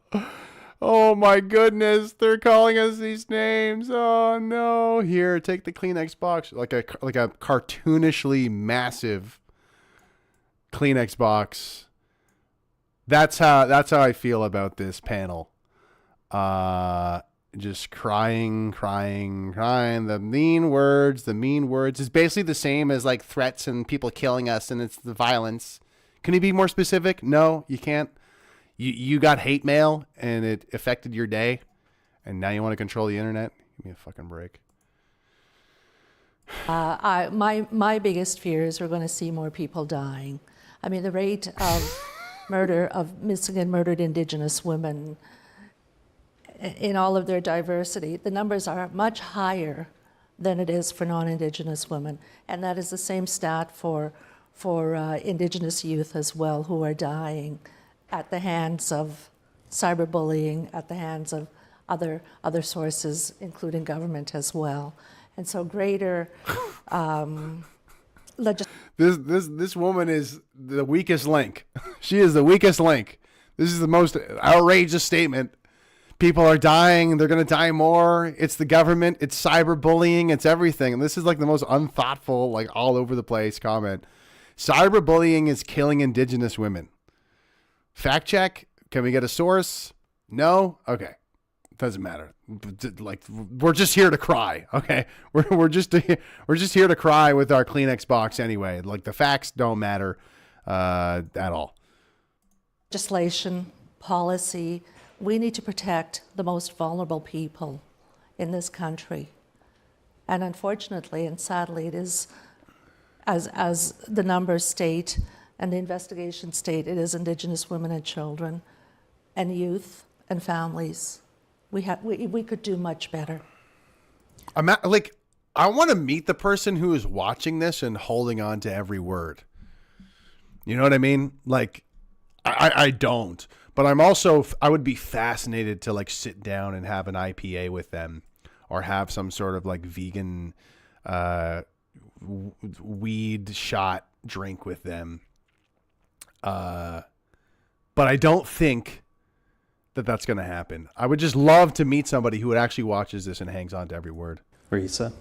Absolutely. And I think my biggest fears, I would share too, is that the numbers of many young people within Canada keep increasing with the online sexploitation, sextortion, cyberbullying. These numbers will just continue driving up, and it will actually impact, other systems such as the healthcare system, right? Around the mental health care, and having that social support in order for a young person, whoever is going through that cyberbullying, feel supported and have the adequate access. The many young people that I work with, they are empowered to take on this challenge with policymakers. So why don't we put them in directly at the seat at the table, right? Here comes there's actually this bill called Bill C-63. Wow! Oh my God! All of our crying could go away? I can't wait for that moment. And they can provide their lived expertise and provide innovative solutions rather than putting the onus back on the kids and the parents in order for them to feel safe on social media. Yeah, we're not going to talk about the kids and the parents actually talking to each other more, even though Amanda, what's her name? She killed herself. Anyway, her mom earlier in this clip said, I wish I would have talked to Amanda more. That's an actual real solution. But she's like, no. The onus shouldn't be on the kids and the parents talking to each other and actually trying to cultivate a healthy relationship that's offline. No, the government should do everything. The government should babysit everybody and solve all of these fucking problems. It's the most misguided slop. It's the most misguided Ottawa bureaucracy slop. Fuck. So thank you, and really thank you to all of you for starting our discussion as we look into online harms and cyberbullying. And in this town hall, Evan Balgord of the Canadian Anti-Hate Network, thank you. Amanda Arella, YWCA, thank you. Raisa Amani, Children First Canada, Josie Niepanak of the Native Women's Association, and Callie Metler of Ottawa Capital Pride. Thank you. Thank you for this discussion. Point Fire says the undateables. That's funny. That's funny. 07's to you, sir. That's funny. You got me good there. Much. Yeah, undateables. Cry bullying. Sorry, cyberbullying town hall. So we have just talked about the problem, who is being affected by online harm and cyberbullying. Well, let's switch the discussion now and focus on solutions, what we might be able to do about this. And to take part in this discussion, we're now joined by Matthew Johnson. Oh my God, what? Oh, whoa. This is what we're dealing with, folks. Let's talk about solution. Cut to, oh my God, what's going on with that? What is going on there? Chat, what am I looking at? What the hell is going on here? What is that? What is that? This person has the solutions. This person has the solution to online bullying. This is the person that's going to solve our problems for online bullying. I'm terrified. You're in good hands, Canada. You're in good hands. Look how intense the strap on that mask is, too. Nothing's getting through there. Nothing's getting through there. And we're going to protect you from online harms. Don't be afraid. I'm afraid. Someone says S&M, dude. Yeah. This is only a few of the new panelists on this round. I'm kind of afraid to see what else, if that's the first people we're seeing here.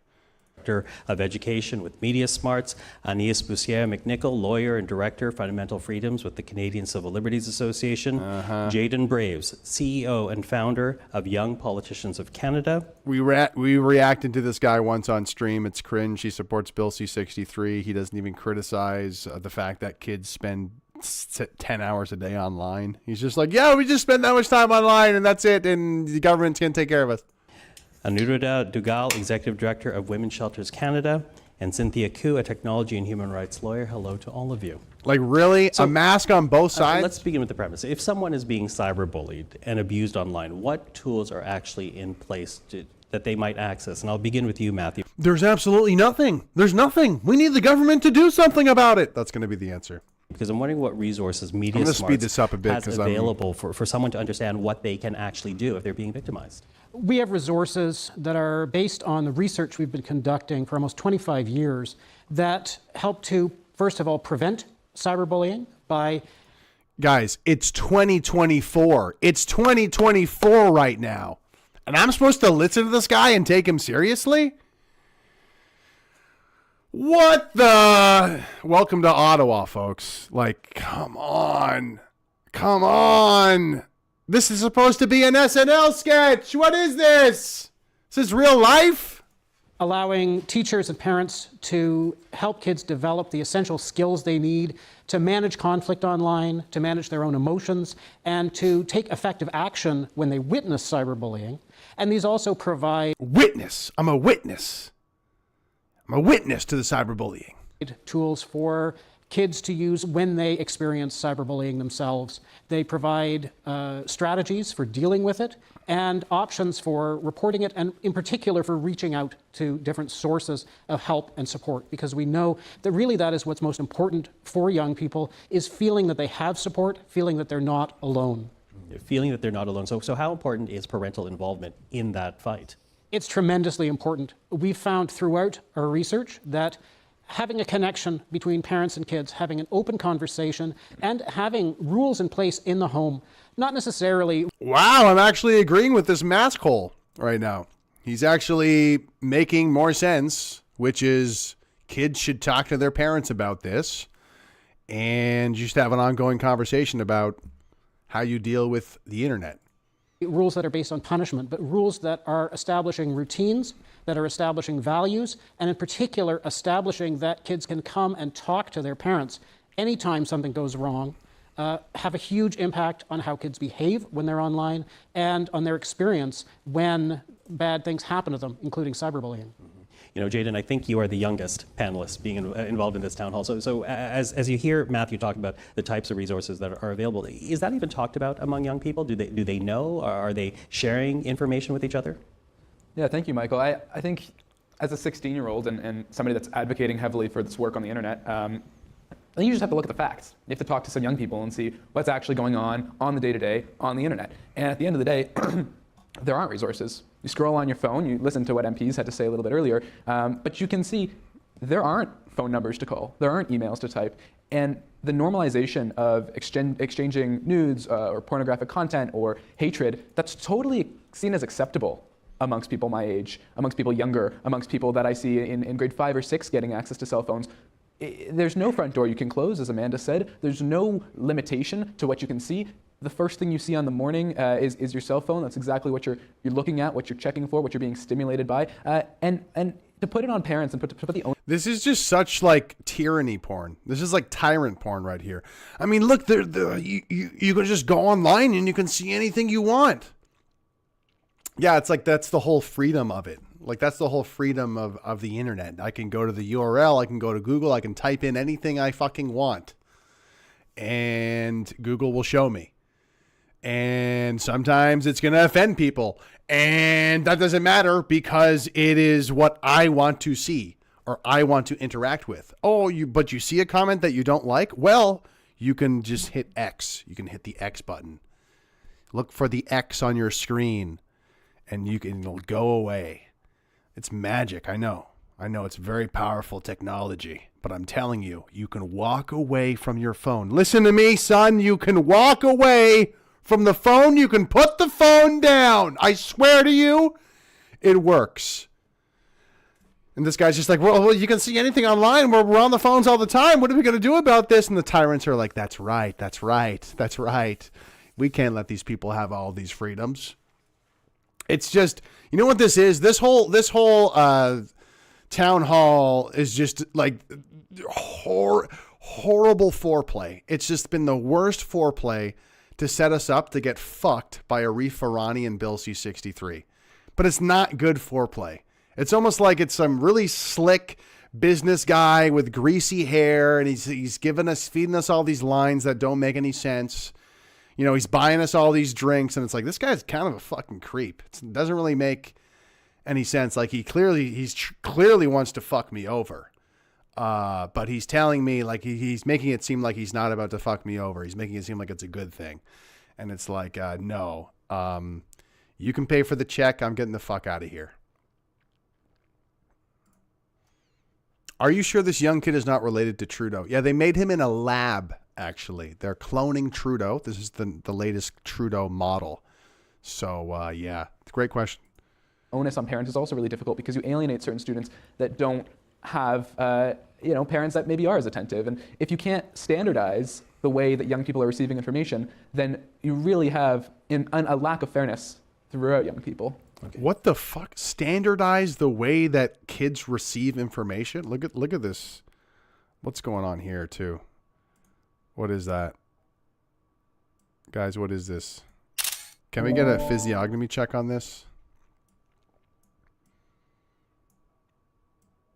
Just like, look, that's wild. Am I crazy? Maybe I'm looking into it too much. The way the chin is sticking out there.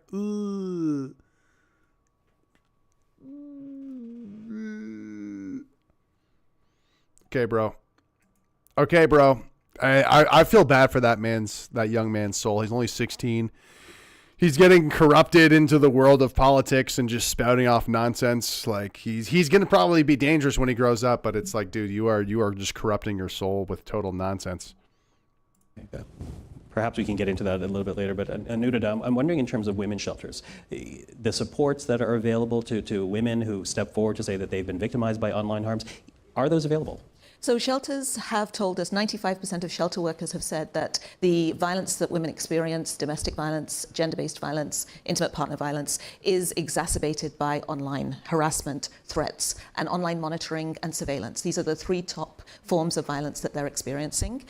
So Women's Shelters Canada has a program that is training shelter workers so that they know how to respond when they receive that information, so they know how to help women protect themselves, so that women think about the location tracking apps on their phone, or they think about what kind of information is being shared by their apps that they're maybe not aware of. So hold on, this might be the actual nugget of valid concern that they're mixing in with everything else, because jilted ex-boyfriends that are like trying to hunt down their exes, that is something that is fucked up and does and could happen.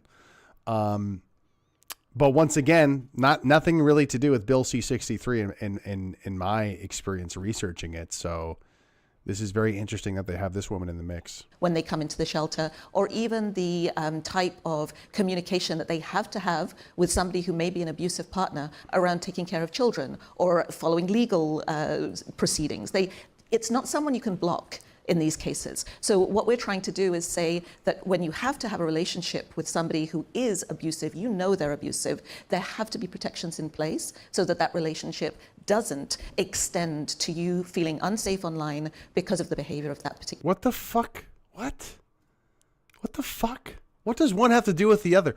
You have an abusive partner, and we have to make sure this doesn't go into the online world? What? Chat, does this make any sense?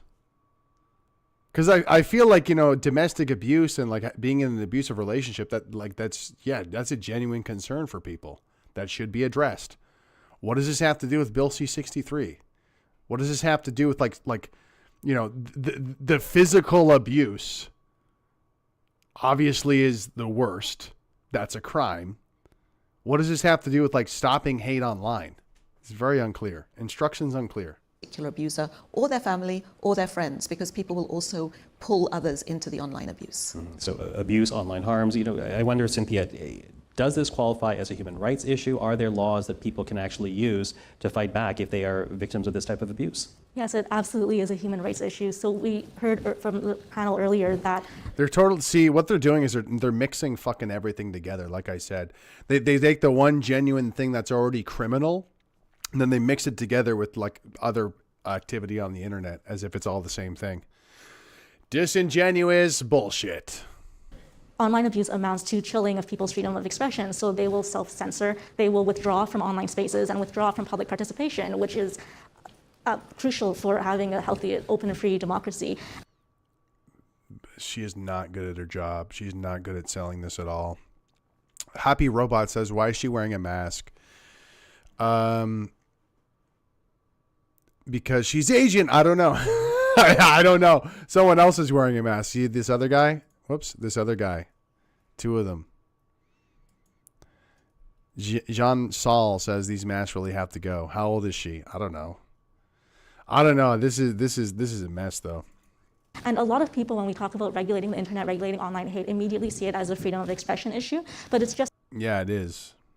As much, if not more so, a right to equality issue. Because if a right to equality issue. I'm going to slow this down because this is one of like the most bullshit arguments where they're like, no. Silencing hate will empower people to have an equal conversation.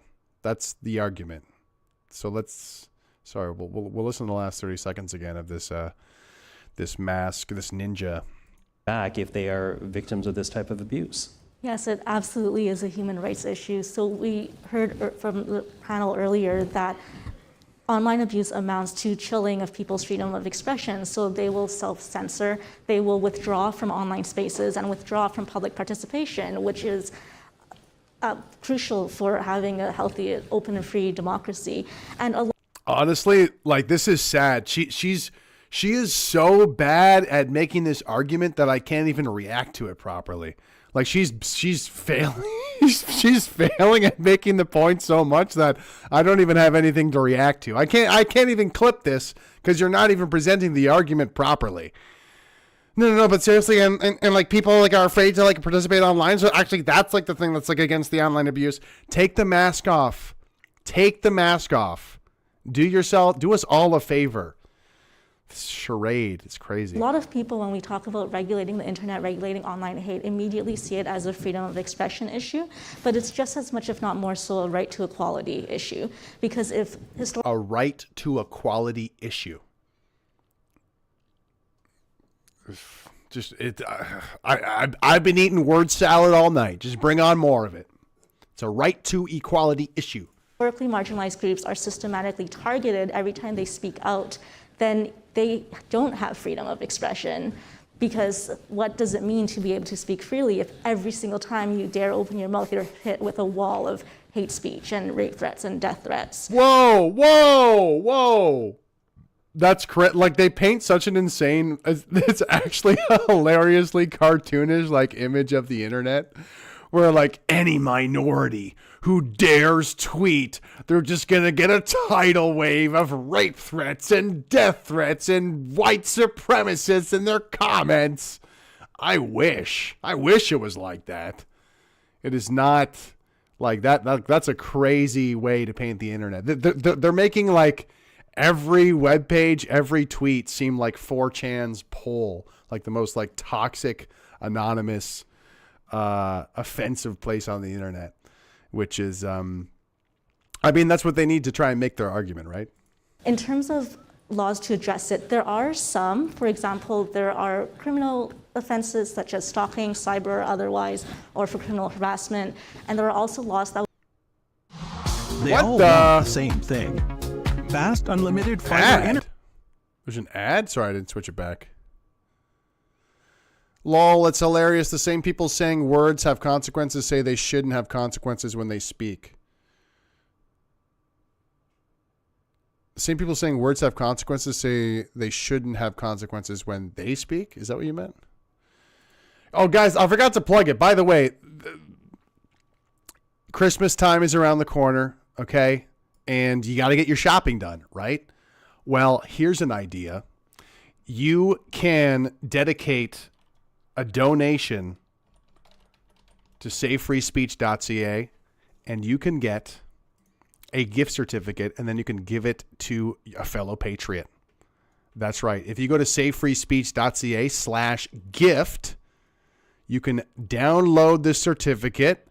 You can print it out, fill it in, and give it to your patriotic friend. If they're a fan of mine or whatever, all you got to do is you go to the page, you go to our Give, Send, Go page, you make a donation to the documentary to savefreespeech.ca, and then boom, you go back over to savefreespeech.ca/gift, download the certificate. All you need is a printer. Put in the person's name that you're dedicating it to, and then there you go. You got a very thoughtful, I think, Christmas gift for your patriotic friend. And plus, you're helping save free speech in Canada. Your gift will help broadcast the stories of persecuted Canadians across the country, safeguarding our fundamental right to freedom of expression. I mean, what better gift is there than the gift of free speech? But you can go to savefreespeech.ca/gift for all that information. And of course, you can always donate at givesendgo.com/savefreespeech. Get your Christmas shopping done now. And actually, if you donate over $25 to the Give Send Go, I will make you a personal cameo video for you or for a friend as a Christmas gift, whatever. Just put cameo in the donation comment. You can just put Cameo. Don't worry about it. And I will email you. I'll get in touch with you, and I'll help make a little short video for you or your friend or whatever you'd like. Because it's the Christmas season. It's the season of giving. And I really appreciate, patriots like yourself who are watching and want to support this mission to tell the story of what's happening in this country, to try and turn it around so people like this can kind of be put in their place and be humiliated and exposed for their nonsense. Yeah. Let's keep going. Because what does it mean to be able to speak freely if every single time you dare open your mouth, you're hit with a wall of hate speech and rape threats and death threats? In terms of... Like, she did it so perfectly there, of you're hit with a wall of hate speech and rape threats and death threats. As if it's all like all one thing. It's all the same. Every time a minority comments on the internet, they're hit with a wall of rape threats, death threats. Crazy. Laws to address it. There are some, for example, there are criminal offenses such as stalking, cyber or otherwise, or for criminal harassment. And there are also laws that will let people sue individuals if they happen to know who they are, if they aren't anonymous, for privacy invasion or online harassment, for example. But these laws leave a lot to be desired when it comes to online abuse because, one, they don't cover huge swaths of behavior that would constitute online abuse. Two, a lot of victims, research has shown, don't actually prefer to engage with the law because they themselves have had bad experiences or are over-criminalized, so they prefer non-legal recourse that's available. But the third and one of the most major factors is that these laws don't address the platforms themselves. And as we heard earlier, their business models are optimized to... Like, she's got such a crazy look. Oh my gosh. ...to help this problem proliferate. And we know this because previous reporting and whistleblowers have... Last thing you see before being dragged to a human rights court. Isn't that kind of terrifying, though? Like, am I crazy? Like, if I were to show this image to a child, I feel like they'd be kind of terrified. You know what I mean? Like, that's kind of terrifying. A little bit. That's kind of spooky. I feel like that's like the villain in some sort of movie I've seen before. What movie is this from? Mortal Kombat? Yeah, true. Have explained that even when at Meta, at Facebook, at YouTube, their own employees raise these problems, point out that our systems are facilitating this kind of online abuse, and here are some things, here are some tweaks we could make to fix that. Those initiatives get shut down internally because higher level management knows that it's going to hit their bottom line. Mm-hmm. So let me pick up on that and bring you into the conversation, Annalise. When you we're getting into the big-headedness of the Canadian government, where they think they're going to step into Silicon Valley and change the way that Facebook operates. You think about the laws that are available, limitations. Otherwise, do they go far enough? It's a very interesting question, and my answer to that is that they could do a much better job, and there's room for improvement. As Cynthia mentioned, legislation and recourses exist, but it's sometimes very difficult for people to access it. And one very big flaw of this type of legislation and recourses is that they place a very heavy burden on the shoulders of the alleged victim to carry the lawsuit, to establish that there was defamation, to make a... Defamation? Now we're talking about defamation? Something that people already legislate against each other? Complaint to the police if they believe that a criminal offense... Thanks for hanging out, Sandy. Thank you. ...has been committed. That being said, I also don't think that we can legislate our way completely out of this issue. I think that prevention, education, community supports, those are all very important tools that we will need if we are to effectively fight online abuse. Mm-hmm. So I'm wondering then, when you consider what's been shared here, and I'll go down this and I'll ask for a very quick answer from all of you. What can we do to make what exists better? I think Bill C-63. Let's hear it. A really important thing is to educate people about the tools that are available to them. And that education isn't just going to be about using those tools, it's going to be about understanding the purpose of those tools. So we know, for instance, when we look at the law against sharing intimate images, which is a very strong law here in Canada, knowing that that law exists in our research did not mean kids were less likely to share sex. The kids who were aware that that law existed were not any less likely to share sex than those that didn't know about it. And that is because... To share sex? Like, what? Because they didn't feel it was likely to be enforced. They didn't feel that it was likely to be used as a consequence, and also because they felt they, in many cases, were justified in what they were doing.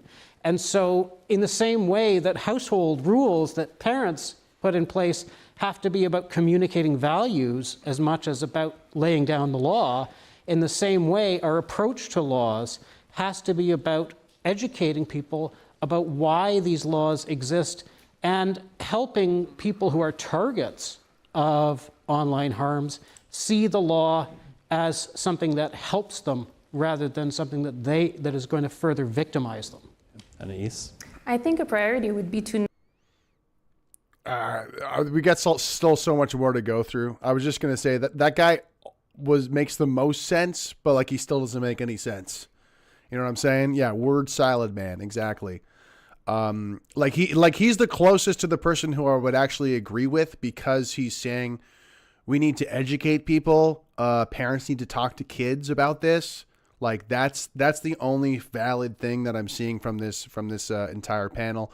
This woman who talks about actual domestic abuse, that's another thing where it's like, okay, well that's a real thing that's definitely worth addressing, which I feel like we already have laws about. I don't even really understand why she's here, but know what victims need.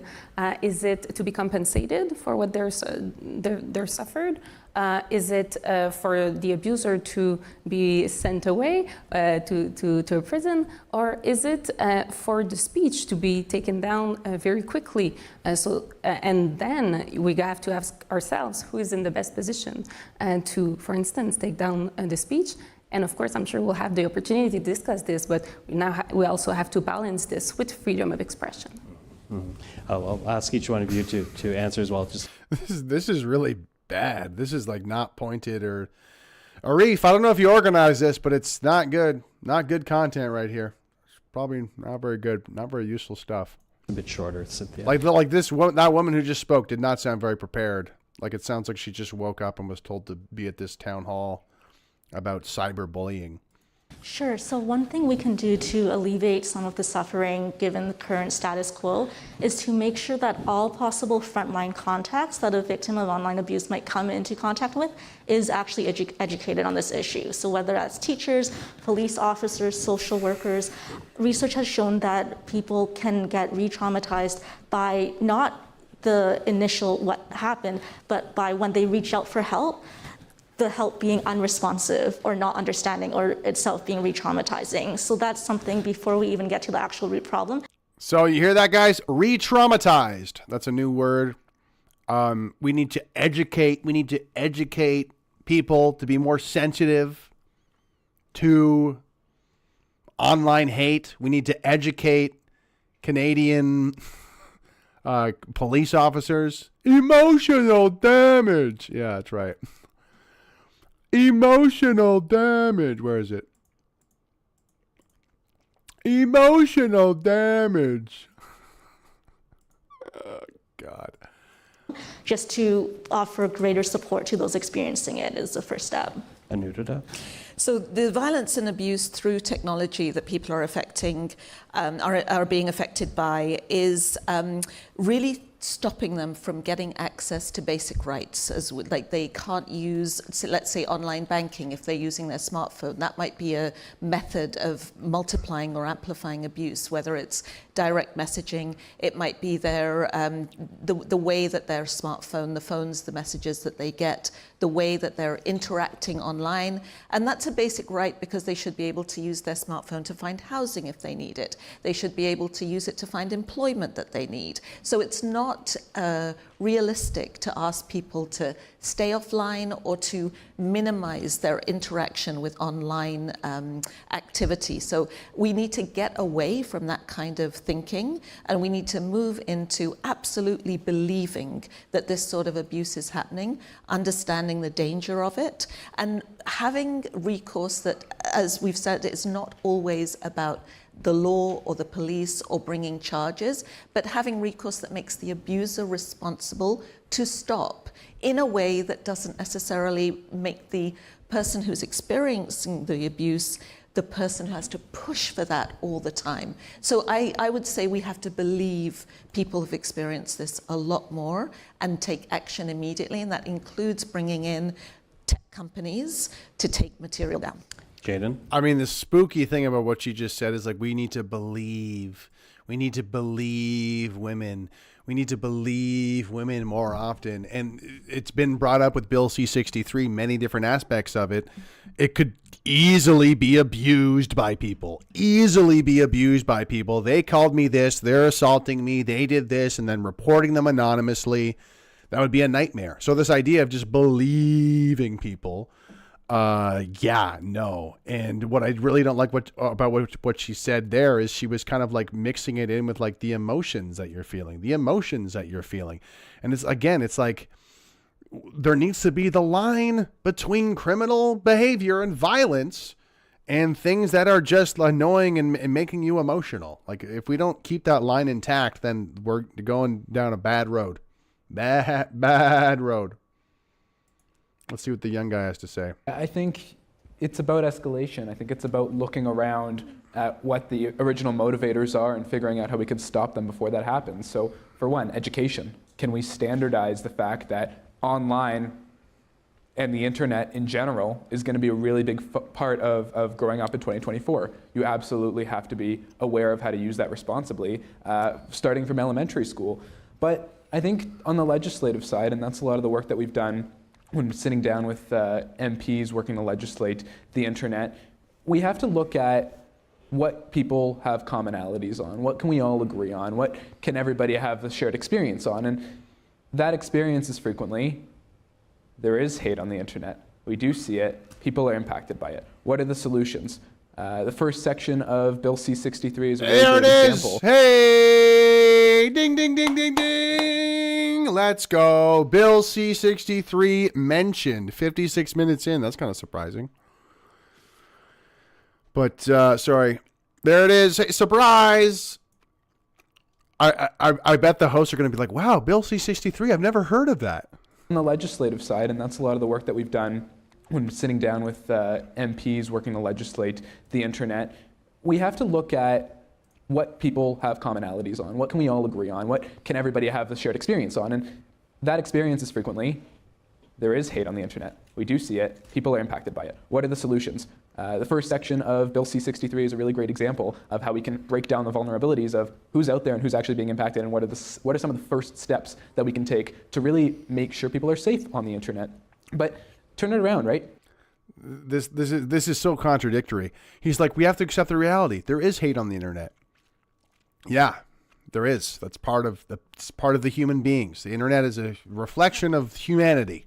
So there's going to be ugly stuff. There's going to be beautiful stuff, everything in between. And now it's straight to, well, we have to keep people safe. I've heard that one before. I remember lockdowns. I remember being ostracized from my family. I remember not being allowed to go to the gym. It was to keep people safe. I remember being dehumanized by the Prime Minister of the country. It was to keep people safe.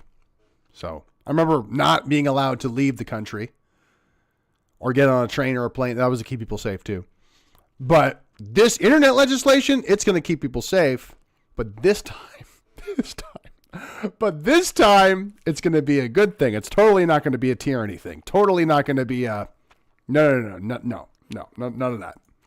You mentioned young people around Canada don't understand that what they're doing is illegal. They don't even understand that there are repercussions because quite whoa, what's illegal? What?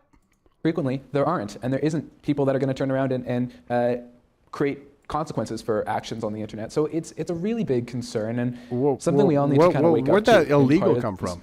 The first section of Bill C-63 is a really great example of how we can break down the vulnerabilities of who's out there and who's actually being impacted and what are some of the first steps that we can take to really make sure people are safe on the internet.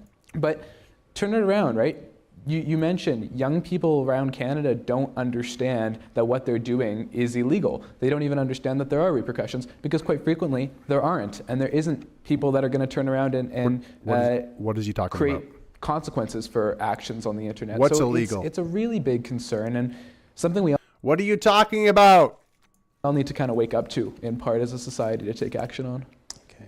Well, we'll pick up on the online harms bill a little bit later in this town hall. But He's like, you gave away the secret, bud. You gave it away too soon. You know, we don't talk about the online harms bill yet, Pipsqueak. I've been doing this for a while. I've been doing this word salad game for a while, kid. Don't fuck it up for me, okay? Have heard the criticism that big tech and social media platforms are not doing enough to address online harms and cyberbullying. And this fall, we heard more Ontario school boards stepping forward. They are suing social media platforms like Snapchat, Instagram, Facebook, TikTok for harming, in their point of view, the mental health of children. Now, we did speak to representatives of big tech here in Canada. They talked to us about what they were doing to address online harm and cyberbullying. Take a listen. Every piece of content uploaded to TikTok is moderated and reviewed either by machine or by humans or both. And when there is a violation, that is removed. The user who posted it will receive a notification. They have the opportunity to appeal that. We publish quarterly community guidelines enforcement reports that outline the speed in which we're able to remove violative videos. And we break that down actually by country and by the type of policy violation. Depending on the type of violation and if repeated violations, they could have their account or their device banned from TikTok. We work with governments around the world. We really see this as a shared challenge and a shared responsibility. And so, you know, we would do a number of things to work with governments, whether that's on, you know, partnering on the disinformation or misinformation landscape, making commitments around how we're going to safeguard our platforms, having transparency, not only about how our products and tools work, but how they're performing. And making that publicly available. So we're on this kind of continuous journey of improvement and of partnership. People who are indicating to us that they are of a, that are of a certain age, that are kind of, you're in your teen years, that we actually default the accounts into the most privacy protective settings, meaning that you actually aren't able to, or an adult can't interact with you unless you're already connected with them because they're a parent or a family friend. If they're unknown to you, they can't kind of automatically message you. We want to make sure that certain types of content on our platforms are not recommended to you if you're of a certain age. And we also ensure that we give you certain tools to ensure that you're able to actually control your experience. So for example, you can block out certain keywords in terms of messages and posts that people leave for you, so that those things actually don't appear if someone tries to write something that is not nice, that's negative.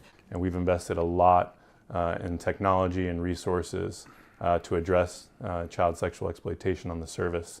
Just to give you a sense of the impact in the data, in 2022, we suspended about 2.3 million accounts under our child sexual exploitation policies. In 2023, we suspended 12.4 million accounts, becoming way more aggressive on people that were seeking this content, trying to traffic in this content. We've forged new and exciting partnerships to share information across platforms to get these bad actors off our services, and partnering closely with government on this and making a ton of progress. So child safety is certainly top priority for us, and just making sure it's a safe service for minors.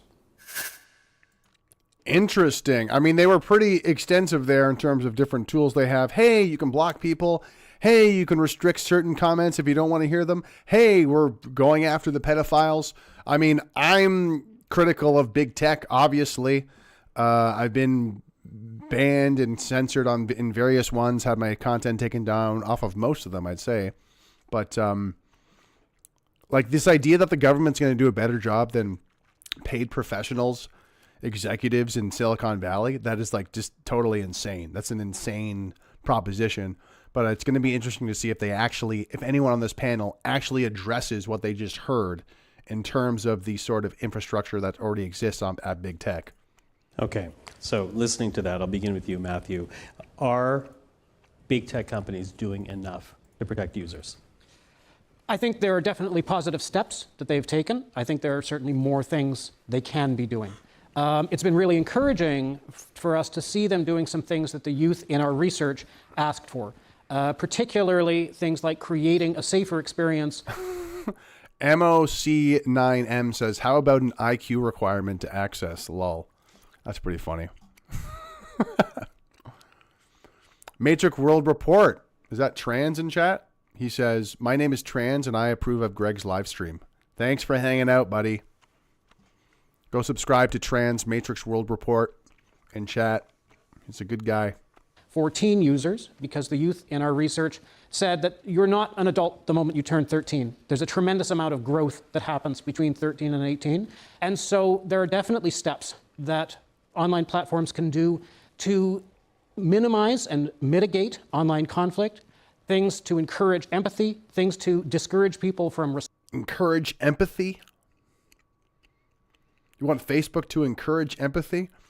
They're trying to set up an algorithm to keep me hooked to their phone, to my phone. It's like bureaucrats, such misguided bureaucrats. And Facebook should do this, and YouTube should do this, and I wish they would do this. It's just like this huge wish list. Responding too quickly, things that they can do to change their algorithms so they're less likely to share or recommend polarizing content. And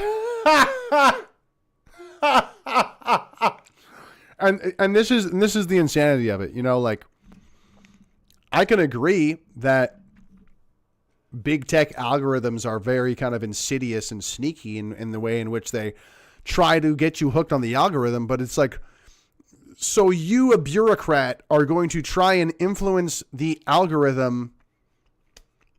I don't know. It just kind of seems, it's an insane proposition to me. And generally things that they can do. For a couple of reasons. Number one, it's like, where do you get off being a bureaucrat in Ottawa, Canada, thinking that we should control the algorithms? I thought they already did that with Bill C-11, by the way. And then number two, it's the idea that a bureaucrat is going to like, hey, Facebook, this huge, massive corporation, let me get in there and tinker with how the core of your business works. Okay. Do in that way to change particularly the default settings of their platforms so that they are encouraging positive use, so that they're encouraging empathetic use. You know what I'd like? I'd like to control the algorithms to advocate for patriotic content. Content like myself, Bernier, get some Diagolon content, some Hillier content. You must see it. You must watch it. It's going to be in your feed. It's mandatory viewing. The Ragecast with Jeremy McKenzie is mandatory viewing. That's what I want on my algorithms in my country. Mandatory. But the point is like this, and this is not going to be biased. It's not going to be politically biased. And so that they're minimizing conflict and particularly retributive cyberbullying. Because we know among youth, the most common causes, the most common motivations for cyberbullying are getting back at someone else. And so it's interrupting that cycle of cyberbullying where I think platforms in their default settings and in their basic design have a tremendous role they could still be playing. Jaden, what do you say? You know, as someone who's in the front lines of this one with young people, what would you say to whether or not big tech is doing enough? Google sold out millions of young Canadians and young people internationally under 18 by allowing Meta to promote downloading Instagram on YouTube, which significantly is getting into people under 18 is being put in front of them. And those are the same companies that you just watched saying there are these measures. So when there isn't the government regulation that's stopping this, And people aren't waking up to this is happening. Organizations, big tech is taking advantage of millions of young people vulnerable on the internet, whether they claim something else. That's what's happening. Look at the facts, see what's going on, and then say, are these measures actually doing anything, or is this virtue signaling to try to get a response to the public and to make us not aware of what's actually happening? Great. I'm so glad you brought that up. So this kid is smart. This guy does expose the hypocrisy, saying, hey, look at big tech. They say that they're going to protect kids online, but they're also trying to get them to download Instagram on YouTube. Okay, young man, surely you can appreciate the Liberal Party of Canada and how they promote, hey, the guy promoting Bill C-63, Arif Virani, here's him at the Pride Parade. And he says the Online Harms Act will protect kids from sexual content. He's at the Pride Parade. This is what happens at the Pride Parade. Things like this. A naked guy with a Bugs Bunny costume on. There's been all ages Pride events in Canada where there's nudity, where there's pornographic material. There's Drag Time Story Hour for kids. There's books in public schools with sexual pornographic content. This is all rubber stamped. This is all endorsed and approved, not criticized, not condemned by the Liberal Party of Canada. So, smart young man, do you really think Mr. Arif Virani wants to protect kids from sexual exploitation when the Liberal Party rubber stamps all of this same stuff, all of this same sexual material? You just expose the hypocrisy of big tech. Why won't you expose the hypocrisy of the Liberal Party? It's almost like there is a political agenda at play and you're just a pawn saying the things, trying to be a good young little politician to push this bullshit legislation. Why would you not? How can he see the hypocrisy in big tech but not see hypocrisy in the Liberal Party? It's very interesting. And he's bring you in at this point. And you said earlier that the laws can't do everything, but should there be higher guardrails? I think there's a possibility, and there's certainly room to ask social media operators to fulfill some statutory duties. So, for instance, having a process in place through which users can flag categories of harmful content. They already have that? I think would be beneficial. Then even for categories of extremely harmful content, for instance, content that sexualizes a minor, I think it's acceptable to have even a specific time frame for social media operators to process those flags. I do think, however, that we have to avoid asking, either explicitly or implicitly through laws, to social media operators to proactively monitor, surveil, and take down speech. Mm-hmm. Although, Cynthia... Oh my God, she's actually standing up for speech. Is that really? My goodness. Oh my God, she's doing it. She's standing up for speech. Where are those images? What the? I guess it's on the other one. Hold on. No, I'll let it keep playing. That raises an interesting question, though, because if we're having a debate as to how to move forward here, do big tech companies have to be more accountable? They absolutely do. And to be completely honest, it's a little bit difficult to take the statements that we've heard seriously by this point in time, because right now we're 5, 10, 15 years, almost 2 decades into having social media as a daily part of our lives. And these are multi-billion, multinational companies that have arguably shaped elections, contributed to genocides, but this is the one place where their hands are tied and they can't do anything about it. And so... When did they say they can't do anything about it? They were just talking about all the different methodologies by which that they are doing things about it.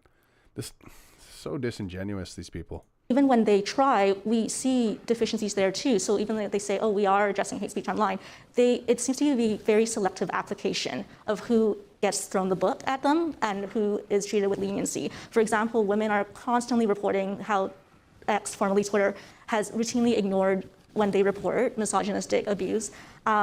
Human Rights Watch recently published a man, I get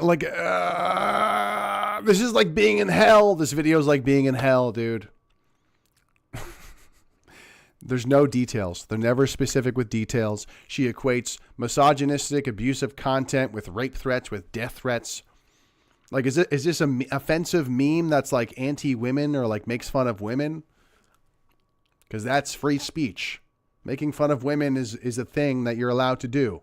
But this keeps kind of just grouping it all together as the same thing. A report talking about how Meta has been systemically censoring and suppressing pro-Palestinian voices on their platform, and yet they are not addressing the really overt, low-hanging fruit instances of hate speech. I think the bigger question... Like, no examples? No examples. They have no examples. It's just so annoying. Like, I'm trying to give them the benefit of the doubt. Like, show me a strong argument. But it's just word salad after word salad. ...though, is that even if... Troglodyte said, the earth is flat and so is her face.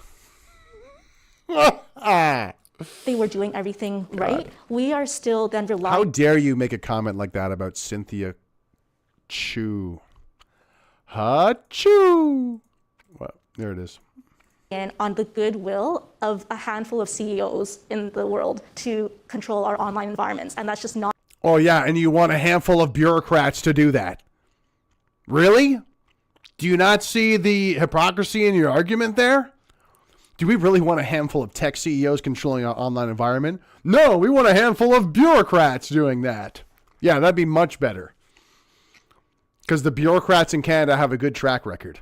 Not a tenable system for a healthy online environment and a healthy, free, and open democracy, because we've seen what happened with X just due to the one ownership change, and it already had such a huge impact. And so that's why, even though Again, what do you mean? Like, this stuff is only for people who are far left into the CBC rabbit hole already. Because it's like, you already saw what happened with X. Should we look it up? X, Elon Musk, hateful content. Let's see what the normies are reading these days when it comes to X and Elon Musk.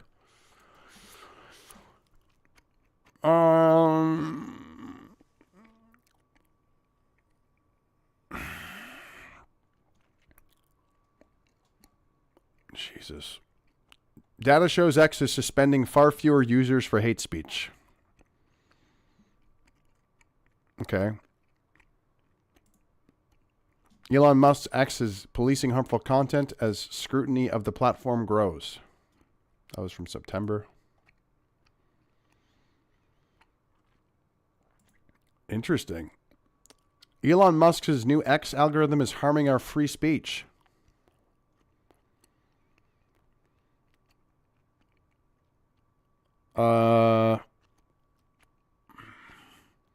Like all privately owned news outlets, ethics take a backseat to profit in determining what content is delivered.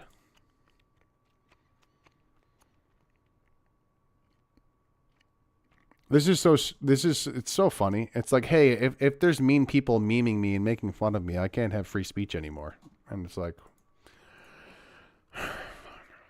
regulation legislation. That's a you problem, you know? Is not the only solution. I think it definitely has to be part of the solution. Okay, part of the solution, as you're saying, we are going to talk a bit about the regulation and the regulatory sphere in a moment. But, you know, Aruna, in terms of as things are right now, is there a role? Hey, I just thought of something fun. I'm going to post the link to this video in the chat. Everybody go give it a downvote right now. I want to see those downvotes up. There's only 4 downvotes right now. I have a plugin where you can see how many downvotes there are. Everyone go downvote this video right now, please. Obviously, keep the tab open, keep the live stream open. Go over and hit the downvote, please. Hit the downvote on this video. Whoops. Yes, we're at 10 downvotes already. Let's go. Is this one updating? No, it doesn't. We're already at 10 downvotes. I like it. Thank you. We're downvoting the video. We're changing the future of the country right now. Let's go. I'm going to hit refresh again. It's at 10, guys. Come on. Come on. Let's change that ratio. Let's flip it. Go downvote it. Done? Okay. Sorry. Getting distracted here. Back into the word salad. For education, for example, for women, their families, their children who are victims of this type of abuse to know a bit more as to how they might protect themselves? I think there's a role for education, but I would just point out some of the important triggers within the speeches that we just heard from big tech companies. They talked about protecting their own companies, not protecting the people on their websites. And they talked about protecting those who they deem worthy of respect and protection, such as minors. They didn't necessarily talk about racialized women or immigrants or people who receive, who again have to use their tech to stay in touch with people and be connected to the world, the wider world. And they also didn't take their clues from survivors, from people who've said, you know what, it's not necessarily just the hate speech that I am concerned about. It's that, just to give you an example, somebody might have said to them, when I send you a bunch of red roses, that's the day I'm going to kill you. And they'll use their harassment product by sending pictures of red roses on their direct messages or online. That's not hate speech, but that's harassment and that's stalking. And it's usually happening privately, which is, again, something that the tech companies will not take on. They have not said that they're going to make any changes there. The tools that we do offer at Women's Shelters Canada include... I mean, this woman is talking about a real, interesting angle of all this. But again, it's not at all addressed in Bill C-63. Private communications aren't touched. I don't think they should touch private communications. When I had my conversation with Nicholas Wansbutter, lawyer in Ontario here, he was talking about if they actually cared about this issue, they would just increase the amount of resources going into law enforcement to have consequences for people who are doing this type of thing when it goes into the realm of criminal behavior that affects real life, right? But this is all really an agenda to try and just censor people on the internet. So this is completely different. So again, this person's kind of, she's talking about valid things, but she's muddying the waters to make it seem like Bill C-63 will address this stuff, which it does not. Include things like the digital safe breakup tool. So when you're breaking up from a relationship, there's all kinds of ways that your tech might be connected to somebody else's, whether it's passwords, whether it's access, whether it's different ways that you've sort of built a way of combining your tech usage. The tool offers very clear advice on how to separate that and then how to keep yourself safe afterwards. So two-factor authentication, changing all your passwords, turning off your location, apps, all of those things are important steps. And yet, just about women's safety, turning off your location may mean that also you wouldn't be able to be found if you were in a dangerous situation. So women have to choose, am I safe in this situation or not safe in this situation? Do I have my location on or my location off? Once again, it's back to individuals to make decisions to keep themselves safe and make them responsible, which is fine up until a point, and everybody should be educated on how to use tech safely, but it's not fine when that's all the responsibility we see. And we were done. Yeah, so this is, again, she's talking about a real valid issue, which is, domestic abuse and how it may get sort of communicated or amplified, via technology. But this idea that Facebook is going to, or Twitter is going to prevent domestic abuse, you know what I mean? It's going to somehow prevent that. That's the job of law enforcement. That's not the job of big tech to prevent domestic abuse from happening. That's a crazy sort of misguided to have this as part of the conversation, or at least it's a separate conversation from what everyone else is having in terms of censoring the internet. Thank you for that. Now, we've already touched on the regulatory sphere, and in the United Kingdom, in 2023, the Online Safety Act became law. Now, and part of that law obliges platforms to have systems them responsible when that's what legislation is it talking about? The regulatory sphere, and in the United Kingdom, in 2023, the Online Safety Act became law. Now, and part of that law obliges platforms to have systems and processes in place in order to protect against harmful content. Now, the European Commission adopted the Digital Services Act to further protect online users. And take a listen now to two people who were instrumental in getting that legislation passed. Wow, I can't believe they're invoking the Online Harms Bill in the UK, where protesters have been thrown in jail for protesting, for having an anti-immigrant sentiment. They've been thrown in jail with this Online Harms Bill legislation, i.e. the worst case scenario for people like us of, hey, is this Online Harms Act going to be used to throw people in jail who have the wrong opinion on immigration? Well, we've seen that, yes, that is going to be the case in the UK. But now they're saying, no, Let's talk to the legislators who helped pass this bill and why it's so great. So completely obfuscating the problems of all of this, which is violations of free speech. And they're doing it flagrantly at this point. The first thing that we did was we put in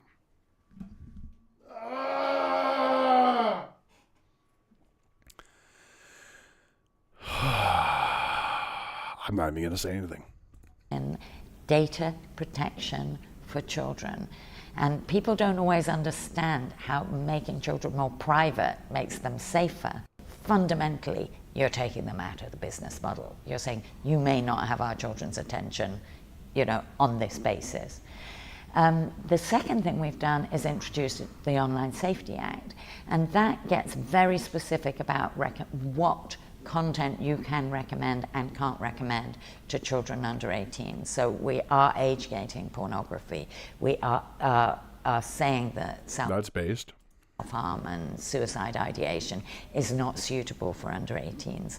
And so we have made a move on that, and we've given a very big suite of powers to a regulator to get information, and in particular to get information for the coroner if a children has died. So we've seen these horrible, horrible situations all over the world where children have been pushed into a sort of a state of despair that is so great that they take their own life. And we now in England have the right to look and see, what was the company recommending? What was the company suggesting to the child? Because it's not neutral. It's not. Again, this feels so totally misguided. We already saw Amanda Todd's mom say, I wish I would have talked to my daughter more before she killed herself. And now they're saying, hey, once the kid kills himself, we can look at what their browser history was. How does that help? How is that helping? Like, they've shown a very, like, everyone on this panel has shown a very strong lack of willingness to actually talk about the emotional sort of the real solution when it comes to people feeling isolated, people feeling disconnected, people not having real life conversations about how to deal with the internet. No, it's just been like, I've internalized the trauma. I've been re-traumatized. I kept looking at the hateful comments and I panicked and I freaked out, and then people killed themselves. And now we have to censor the internet. Now we have to control the internet. Now we have to get all these facilitations and power. As she said, this woman said it, her eyes lit up. She's like, now we have the power to see what the kids looked at before they killed themselves. Completely missing the mark in terms of solving the problem, and even the solution misses the mark on solving the problem. You want to collect data after the fact, after a kid killed themselves. What is that solving? Because because even if you do collect that data, you've shown a lack of willingness to solve the problem at its root, which is a child who is isolated, a child who doesn't have a good relationship with their parents, a family, like a community family problem that happens in real life. You've shown no willingness to address that crucial part of the problem. So why the fuck should anyone believe that you collecting data after the fact is actually going to be applied in a positive direction?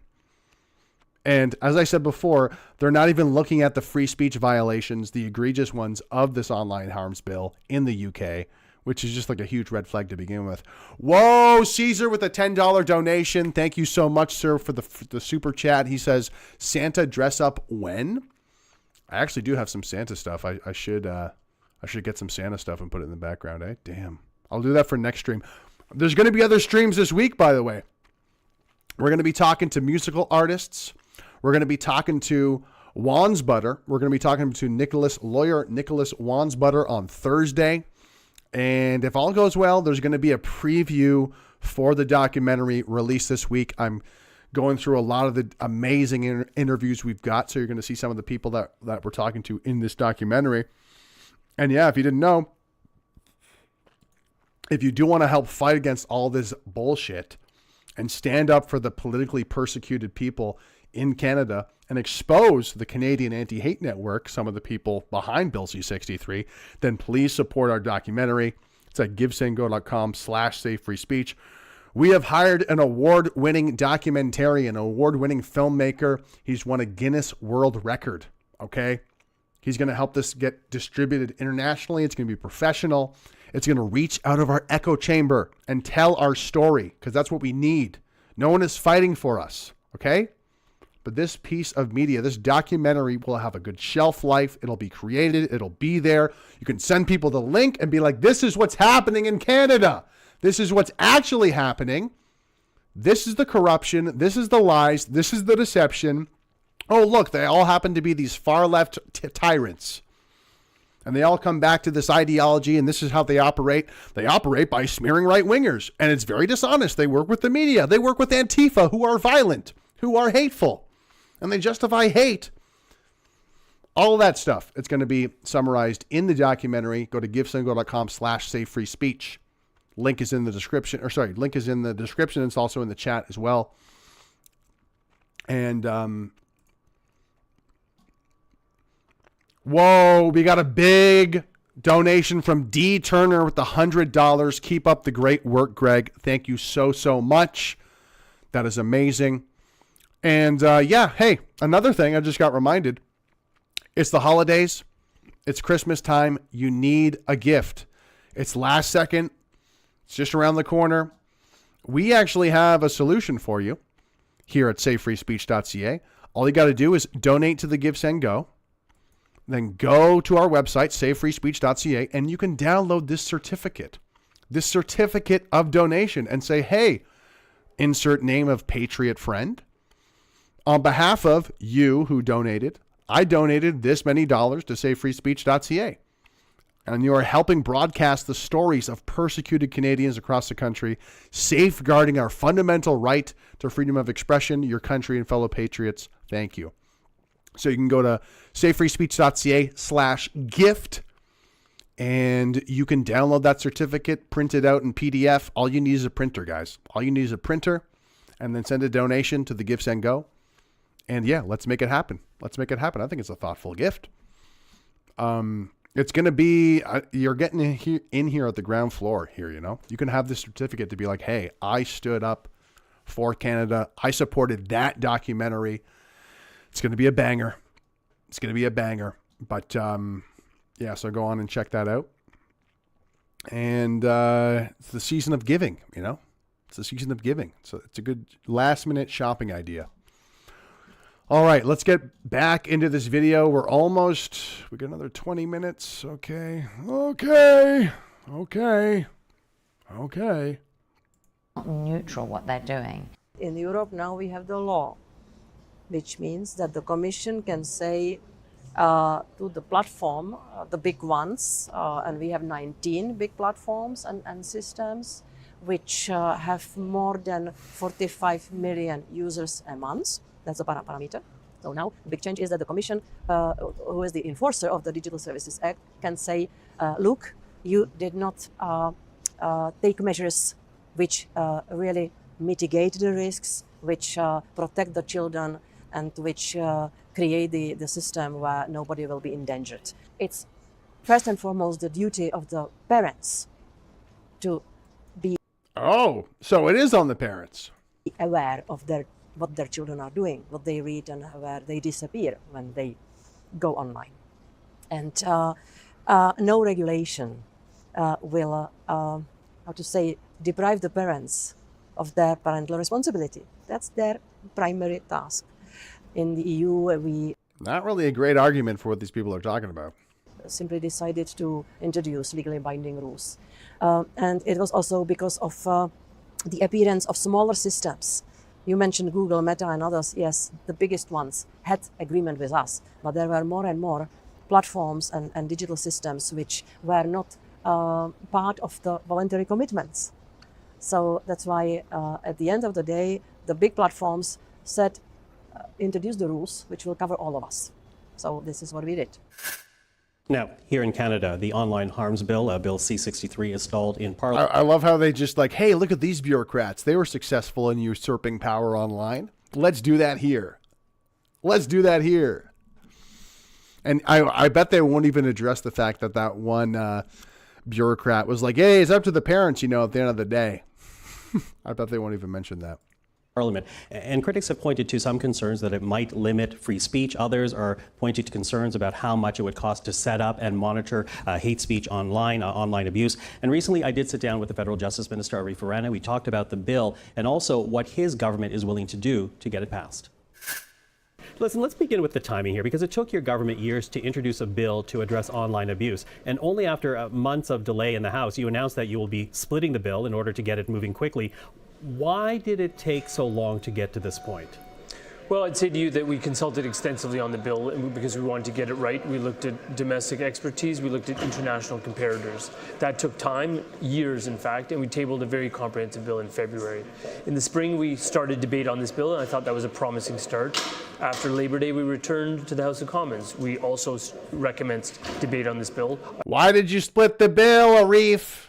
Why did you split the bill? Answer the question. I was encouraged by that as well. What I've unfortunately seen for the last 3 months is a complete blockage of the chamber that is right behind me, and that's been frustrating. It's been frustrating to me as a parliamentarian. It's been frustrating to me as a father and someone who cares about my kids. As Minister of Justice, who's put a lot of effort and thought into this very piece of legislation.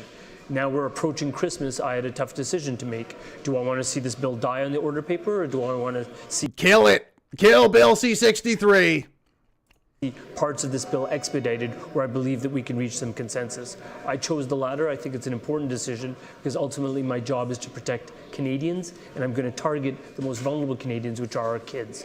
And I approach that from that vein that protecting and combating hate against hate is important, but protecting kids, including kids who might face fatal dangers, is urgent, and I'm proceeding with urgency on the parts of this bill where I believe I can achieve a consensus.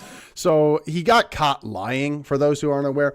Arif Harana said this bill is all about protecting kids. How could you not want to protect kids? And now that people saw, no, this is a Trojan horse, there's a whole bunch of free speech implications here.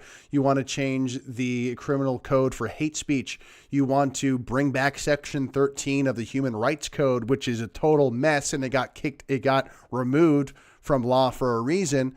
And now that he's been caught red-handed lying and saying that it's all about protecting children, he's like, you know what? Yeah, let's split it up. You were kind of right. Part of it is totally just about stopping hate and changing those criminal code stuff. And no. But this side's actually about online harms. This side's actually about online harms, and this one's actually about protecting children online. But that's also a lie. So he told a lie, got caught, and now he's telling the same lie again. Because if you actually break down the Trojan horse part of the bill, there's not really much in it other than an insane amount of power that unelected bureaucrats would have over the Canadian internet. But let's listen to him lie more. Okay, so you think you can achieve the consensus, and we look at this, the Bill C-63, the Online Harms Act. It, again, will now consist of two parts. One part will deal with keeping children safe online, which includes sexploitation, pornography. The second part relates to the criminal... Also bullying. Bullying is on there. Bullying is an online harm that the Canadian government is going to control, apparently. Criminal Code and Human Rights Act, which includes the controversial section on free speech. Given that you have split the bill and the priority is the section on child safety, do you think you will be able to pass the second part of this, which you have said would give Canadians a recourse on discriminatory hate speech? Well, I'm certainly hopeful, Michael, and I want Canadians to understand that when you bifurcate the bill, we are not leaving one part aside.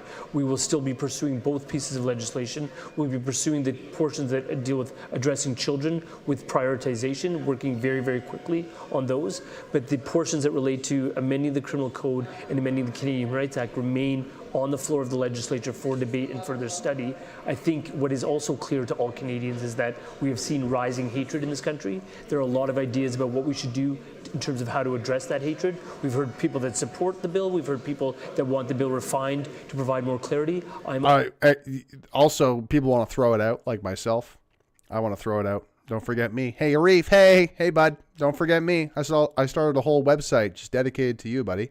All ears and willing to entertain good faith suggestions to improving the hatred components of this bill, but also to improving the portions that deal with combating child sex predation, and also things like bullying, inducing a child to self-harm, and the sharing of what's called revenge porn. These are critical things that help keep our kids safe. I think what's now... Isn't it great that everything that these people have been talking about in the panel, oh my God, Arif, our hero, he's addressing all of them. Isn't that amazing? Oh, he's our hero.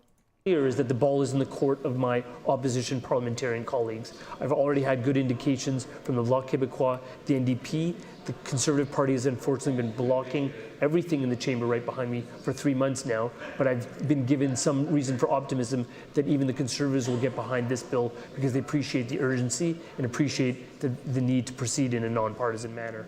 Okay, so perhaps a political path forward. But, you know, I also wonder about... a nonpartisan manner in which you will have the power to censor conservative voices on the Canadian internet. If the Conservatives fall for this or support this, oh my God, dude. Oh no, but this half is really about protecting kids online. It's total fucking bullshit. It's totally going to be weaponized to censor people they don't like. Like, the idea of giving the government that much power over all content on the Canadian internet is just insane. With Bill C-18, the Online News Act, you can't even get news on Meta platforms or on Google anymore because the government's like, hey, we don't understand the internet and we want to charge big tech platforms for sharing news, even though they did that for free already. And then big tech said, hey, Canada, you have a small market anyway, so we're not even going to share news anymore. And the same thing might happen with Bill C-63 because they have these massive financial penalties for big tech if big tech doesn't obey Arif Virani and the Liberal Party.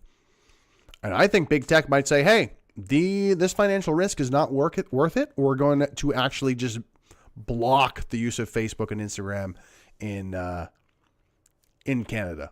Because your bill sucks. That could easily happen. What your government is doing to ensure big tech social media platforms are putting in place the guardrails they promise to prevent or reduce online abuse. Well, I'll say to you, Michael, that it's been frustrating because what we've seen is a checkerboard response, right? We've seen some companies taking pretty aggressive steps, others taking very few steps. What we're trying to do is eliminate that checkerboard, provide Canadians with the stability and understanding that regardless of which platform your child is on, which app that they are using, for example, that this will address the safety of children online across the board and set a new floor. What I've been encouraged by, Michael, is actually has been the response of social media companies thus far, as opposed to rolling up the sleeves, gloves off, getting ready for battle. It has been quite the opposite. Social media companies have been reaching out to me in my office, considering ways of how they can collaborate with us in order to get this across the finish line. I think it's helped by the fact that we are the 6th or the 7th democracy in the Western world that is moving in this area. They've already seen what other international allies have done in this area. They've realized that more needs to be done to protect children around the world and in Canada, and they're willing to work with us in that regard. Yeah, and the UK is already arresting people who oppose immigration at protests. This bill's already been abused to target conservative individuals for simply just sharing their political views. It's very funny when they invoke international stuff, when it's like, I don't think you want to go there, bud. I don't think you want to go there because my suspicions, my concerns about Bill C-63 are being confirmed and validated in the UK with the Online Harms Bill, which is a carbon copy or very similar to your Online Harms Act. So, great example. Yeah, the UK proves why this bill would be a censorship bill targeting specifically conservative-minded citizens and censoring them and throwing them in jail if the criminal code changes were to take effect. Okay.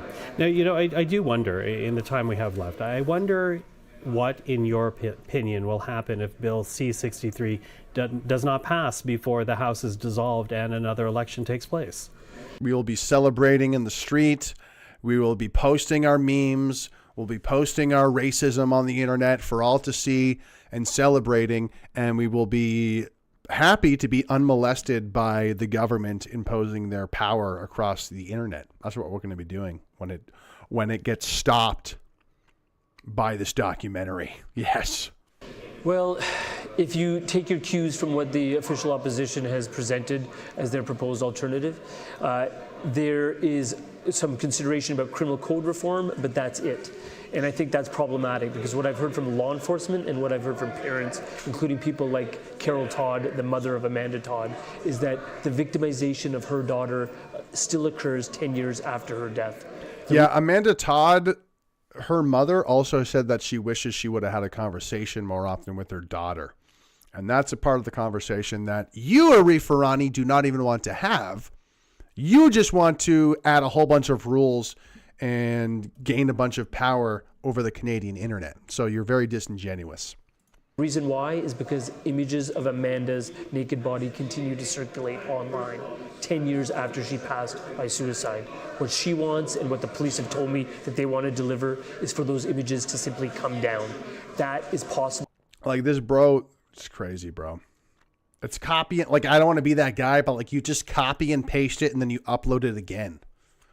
It's just whack-a-mole. You know, like people, like we know internet, anyone who uses the internet knows this.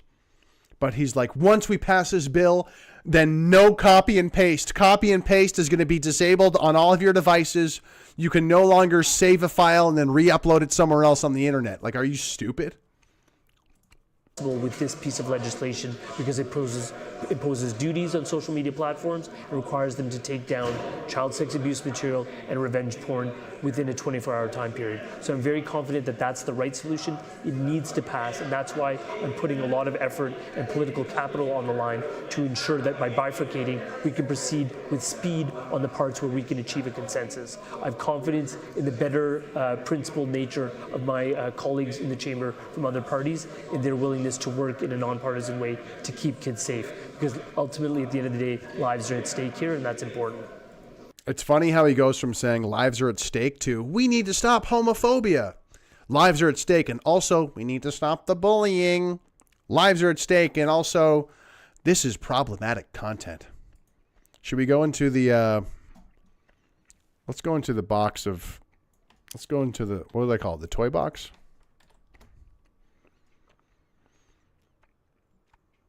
Okay, this is actually perfect. What about content like this, Arif?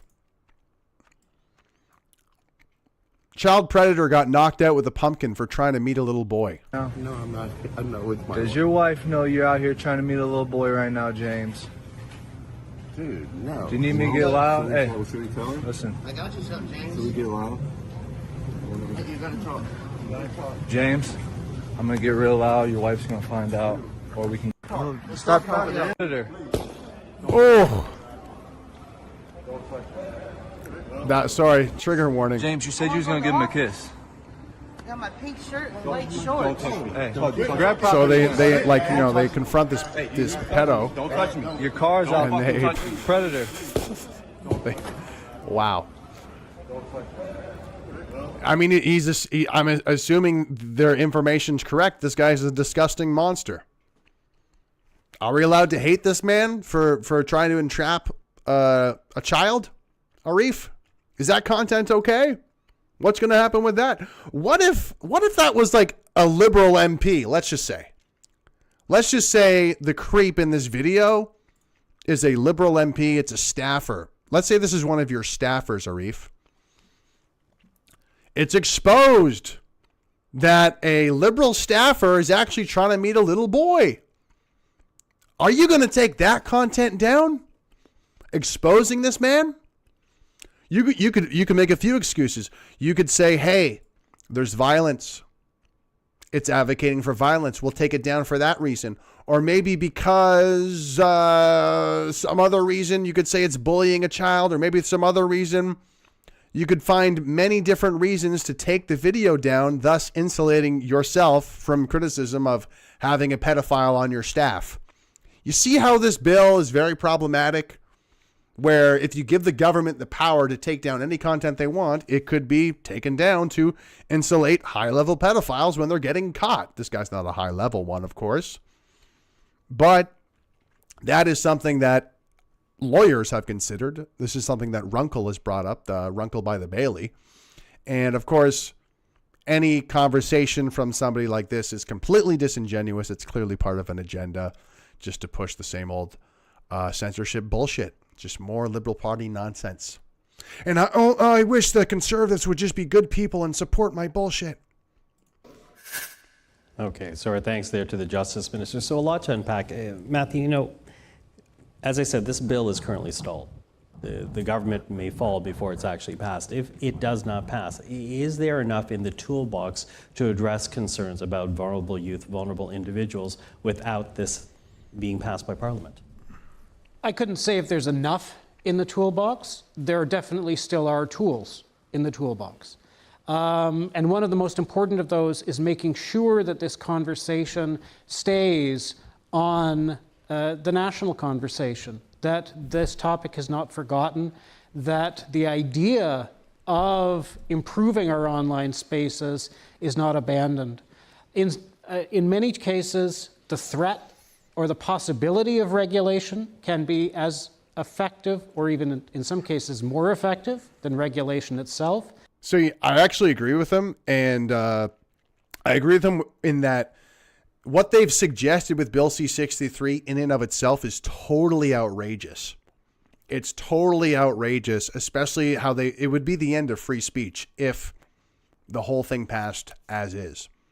The fact that they're even suggesting that is despicable. It's a disgrace to the freedoms of this country. It would totally undermine the freedoms of that we've always enjoyed in Canada. And there's so little pushback. There's so little pushback. There's so little like, hey, look at this tyranny bill. They want to expand the definition of hate speech. It would be the return of Section 13, which we already threw out during the Harper government. This is on the table in the second reading, and I feel like that is so demonstrative. It's so representative of the authoritarian character of the Liberal government. But for some reason, the Conservative government doesn't want to use that line of attack nearly enough. Maybe they do a little bit, but the reason they don't is because they want the power. They want to be the ones in power with that power to control the internet. They want their own, they want their own amount of power. They don't want to get criticized for being the pieces of shit at the trough next. Who, when the Conservatives are in power, they don't want to be subject to harassment, subject to being made fun of online, or, being hated online for all the awful decisions they're probably going to make as a Conservative Party, ruling Conservative Party. So they have their own invested interest in the government getting more power. And that's why I don't think they're talking a lot about how there's a tyrannical angle to this, how this could totally be abused. And let's not forget, one of those speech laws, the Holocaust denial laws, was initially introduced by a Conservative Party member. So it's just full-blown authoritarian in terms of like its character, in terms of how it would be enforced. And very few people are actually talking about that, not even the Conservative Party. And it's disgusting. That's why this is really much, honestly, like this is why I started SaveFreeSpeech.ca. I saw the writing on the wall. I'm like, the Conservative Party is not going to talk about this. They're not going to talk about how this is, a tyranny. Could be the end of free speech in Canada. Who knows how dark things will get after that. And that's why I decided to do something about it. And if you want to help me, then help fund the documentary we're making, because we're exposing the authoritarian character of the people behind Bill C-63. There is already a collection of political prisoners. There's a collection of Canadians who have been persecuted for their political opinion. They've been thrown in jail. They've been kicked out of their jobs. They've been, stalked online. They've had their reputations destroyed simply for saying what they believe. That's not something that happens in a free country. And that creeping authoritarianism is very evident, especially since the convoy. But we document all of this. We talk about Bill C-63 because we need to educate more Canadians about this, guys. Yeah, sure, people who watch Rebel News, they might understand this, but we need to reach more people. We need to reach more people than that. Look how professional this demonstration has been. Look at all the resources that they're putting into this. We need to put resources into our side. We need to put resources into our efforts, into our messaging, and into our storytelling. And that's exactly what I'm doing by making this documentary. So if you want to support me and want to help us fight back, then go to givesendgo.com/savefreespeech. Send a donation there. I really appreciate it. Dave Turner or D Turner, thanks again for the $100 donation. And you can also volley this into a Christmas gift as well. If you send a donation here, that you can then go to our website, savefreespeech.ca/gift. You can just click on the gift button in the top corner and you can download a certificate. Download a certificate dedicated to your mom, your dad, your brother, your sister, a friend of yours that maybe is a fan of mine or cares about free speech. Maybe you want to let them know about this documentary I'm making. And because it's hard to buy a gift for people sometimes. People already have enough crap. Why not dedicate them and say, hey, here's the gift of free speech. I thought of you. I know how much you care about this country. I dedicated this donation on your behalf to save free speech in Canada, to the documentary. And you can send them any information they want to know. There is going to be a preview coming out about the documentary later this week, which I think is going to be very hype for people. But yeah, we need to fight back, guys. But we're almost through this video. We're almost done here. Let's keep it going. Let's get through the rest of this word salad. Which significantly is getting into people under 18 is being put in front of them. And those are the same companies that you just watched saying there are these measures. So when there isn't the government regulation that's stopping this, and people aren't waking up to this is happening, organizations, big tech is taking advantage of millions of young people vulnerable on the internet, whether they claim something else. That's what's happening. Look at the facts, see what's going on, and then say, are these measures actually doing anything, or is this virtue signaling to try to get a response to the public and to make us not aware of what's actually happening? And a whole lot of nothing but from that guy. That guy is like a Trudeau, just a whole lot of yapping, whole lot of nothing being said. Oh, such a lack of details throughout this entire thing. It's just really despicable. It's really pathetic. So I'll bring you in at this point. And you said earlier that the laws can't do everything, but should there be higher guardrails? Feel so bad for the Coots men, says 2 Flips 4 Twists. Absolutely. Absolutely. I mean, at one point, Rebel News was talking about that, kind of championing their cause. The dust still has not settled from the trucker convoy. And the establishment is basically gaslighting the country. The Conservative Party, especially, is gaslighting their base in the country to be like, no, that whole authoritarian thing, that never happened. What do you mean? What do you mean political prisoners? What do you mean people in remand for over a year rotting in a jail cell away from their families? Don't pay attention to that. And it's really insidious and subversive what this Conservative Party is doing. Okay. I know the guy makes good documentaries on YouTube. Aaron Gunn, if you've heard of him, he's made great documentaries documenting the decrepit degeneracy of, the drug and the tent cities happening in Vancouver, for example. And he also made a documentary, though, on the end of free speech in Canada. I mean, it's not going to be the tier of our documentary. Ours is going to be much more professional. It's going to be much more higher production quality than that. His is like more of a YouTube documentary. But in this end of free speech documentary, the trucker convoy is not mentioned. It's mentioned once. Okay? As if Chris Barber, Tamara Litch, Jeremy McKenzie, Archer Bravlowski, all the other people who were arrested in and around the convoy, or people arrested for defying COVID measures, as if all of those court cases, all of those charges had nothing to do with free speech. No, that had nothing. What would that have to do with the end of free speech? Someone being thrown in jail on politically trumped up charges, I wonder. Oh, Aaron Gunn, the guy who made that documentary, not talking about the trucker convoy in the context of free speech. Yeah, he is now a Conservative Party candidate. I wish I was making this up, man. I wish I wish I was making it up.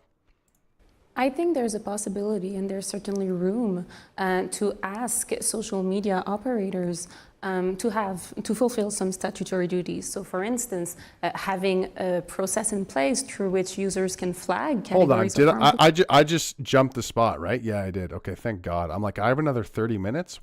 I'm like, what? Spaces is not abandoned. Where we as consumers we're after this have, guy, right? in many Okay, we're almost cases, there. Something get passed. And even if it's not the entire section of the bill and what the entirety.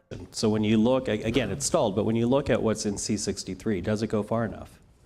Yeah, and you're absolutely right. It has to do with when the government or the public has a reaction to a big issue that the private sector is taking on, they do make changes in order to retain their viewing. That's what they need. That's what they need to succeed. And so one of the things that Young Politicians of Canada put out was the mandate to have young representation on the Digital Safety Commission. So those are people the most vulnerable that are using the internet constantly, that are largely affected by C63, but to actually have their voices in what changes could be made. So this is not a commission where you have one person saying, this is what can go on the internet, this is what can't, this is what freedom of expression is, this is what's not. It's about democracy. It's about having multiple voices. And this has gotten a lot of endorsement even from the ministers and other stakeholders in government. So we want to see this debate, but young people also want to see something get passed. And even if it's not the entire... Do they? Do they want to see something get passed? Like it does remind me of Trudeau when Trudeau's like, Canadians want this. I speak for all Canadians. And now this young guy is like, I speak for all young people in Canada. Do you? That's crazy talk. Section of the bill and what the entirety of it means, something needs to happen in this term in order to have a right doing by Canadians, just as the minister said. We need... I mean, isn't it creepy when you have this young, hey, I represent young political group.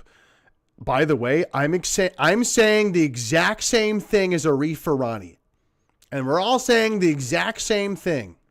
Like this facade that it's like a fair discussion and that they're actually grappling with the different issues.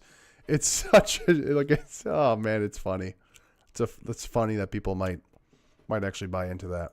Need to have something passed to protect the internet for young people. To protect the internet for young people. Uh-huh.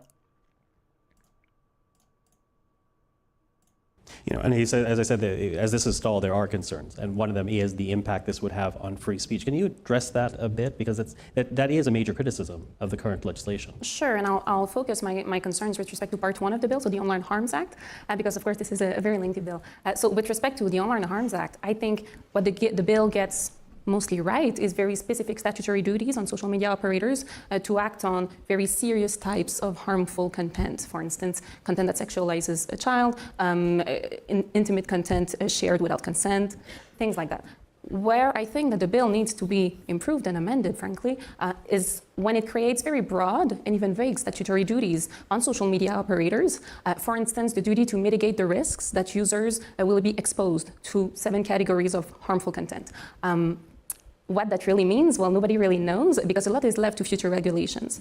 She's cooking. So I think it's really important to make sure that social media operators do not use this type of duty, of statutory duty, and try to comply with it by engaging in proactive monitoring of speech and takedown of speech, or by taking down content, flagged content, without even reviewing it, or reviewing it, but with the help of AI, artificial intelligence, and without any human involvement, and without any necessary transparency as to the decision-making process, which can be particularly problematic when you think of categories that are a lot more subjective in nature, including hate speech.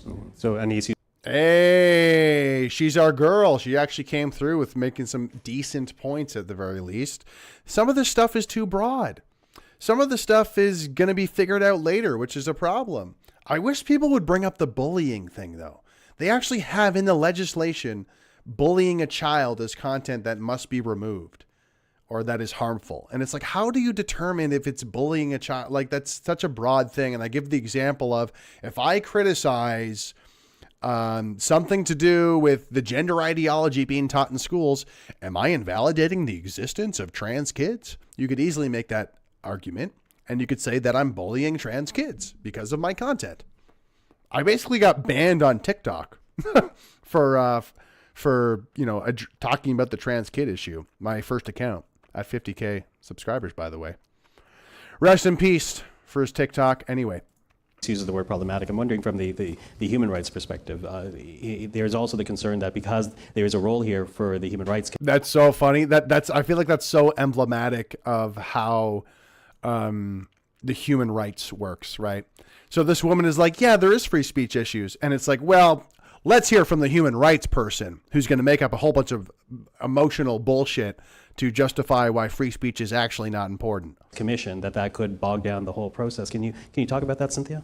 Absolutely. So the problem with that particular, I believe you're referring to Part 3 of the legislation, is that the Canadian Human Rights Commission is already so backlogged, and this would give it a whole additional area of responsibility.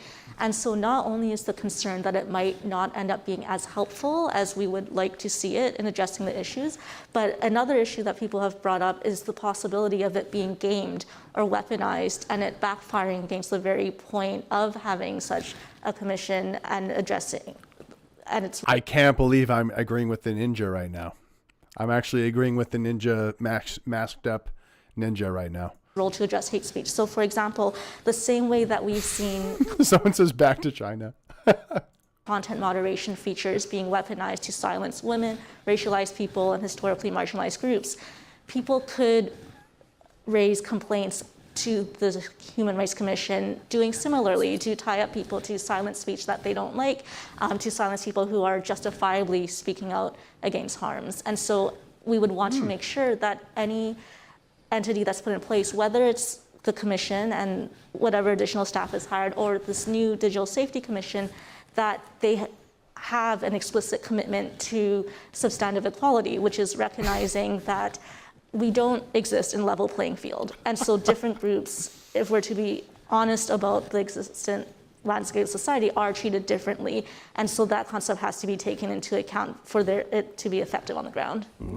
Okay, so that's hilarious, because essentially she is saying, listen, we have to make sure that these rules are enforced equally. We have to make sure that these rules are enforced properly. Yeah, okay, but there's no guarantee of that happening. When Arif Irani has been asked about this, how do we know it's going to be enforced properly? He says, don't worry, it's not going to be me or Justin Trudeau doing it. Yeah, it's going to be your friends, though. So yeah, no, that is a problem. And it's funny that she can recognize the problem, but also just like, yeah, can you just promise us that it's going to be enforced equally? Naive, delusional, Ottawa bureaucrats.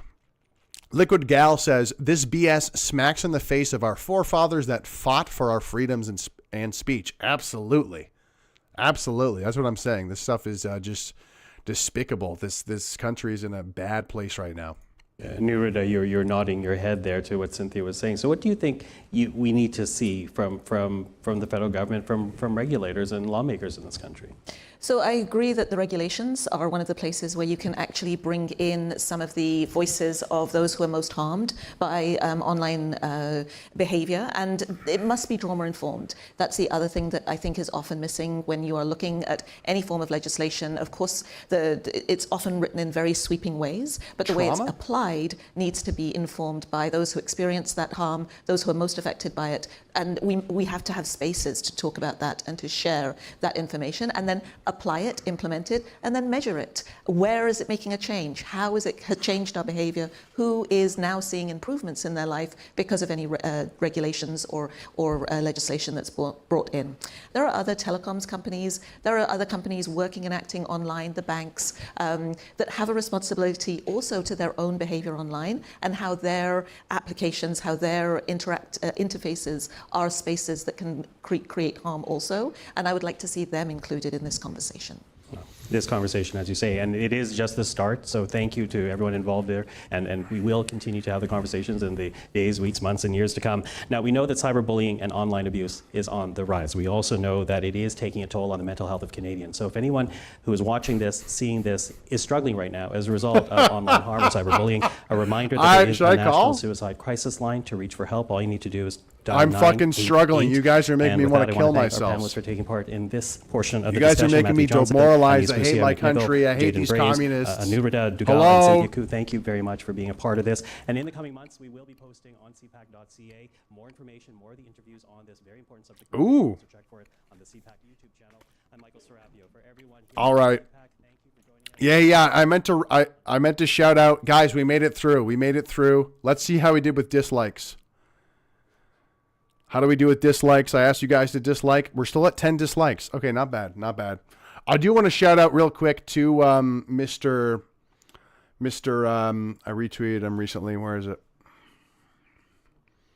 To Mr. Wiretap. He actually brought me attention to this whole CPAC video I just reacted to. So shouts outs to Wiretap Media. He clipped some of the parts with butt plug boy there. Balgord. So yeah. Guys, thanks so much for tuning in. Thank you so much for the donations. And once again, if you're looking for a last minute Christmas gift, you can actually get a gift certificate, or a certificate of a donation rather, to the documentary. So all you have to do is, number one, go to the Give, Send, Go page, send us a donation to support this documentary that is going to oppose all of this nonsense and help save free speech in Canada and expose these far left ideologues, expose these people over here and show them what really is going on in Canada and with Bill C-63, because we need to produce a professional story that people can hear that reaches outside of our echo chamber. And that's exactly what we're doing. I've hired Steve Hanning, an award-winning filmmaker, to help us bring this documentary together. We've interviewed a couple different lawyers, a couple different professors, people who have been politically persecuted in this country for their political opinion, and we're telling the story with this documentary. You can go to givesendgo.com/savefreespeech to donate, and then you can go over to our website, savefreespeech.ca/gift, click on the gift button, then you can download this certificate. Download it, print it out, and you can dedicate your donation to a loved one. You can dedicate your donation to a patriot and say, hey, I donated on your behalf to help save free speech in Canada. And then there's another gift to give somebody, the gift of free speech. Isn't that amazing? Guys, thanks so much for tuning in. Oh man, that was a long one. But I really do appreciate it. And I'm going to play a song from Mr. Dirty Jerdy. What should I play?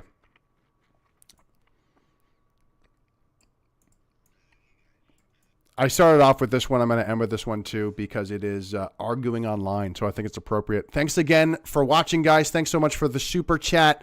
Stephen Withan, Troglodyte, Wes Wayne Sand, Rotten Studios, Happy Robot, Verk Jun,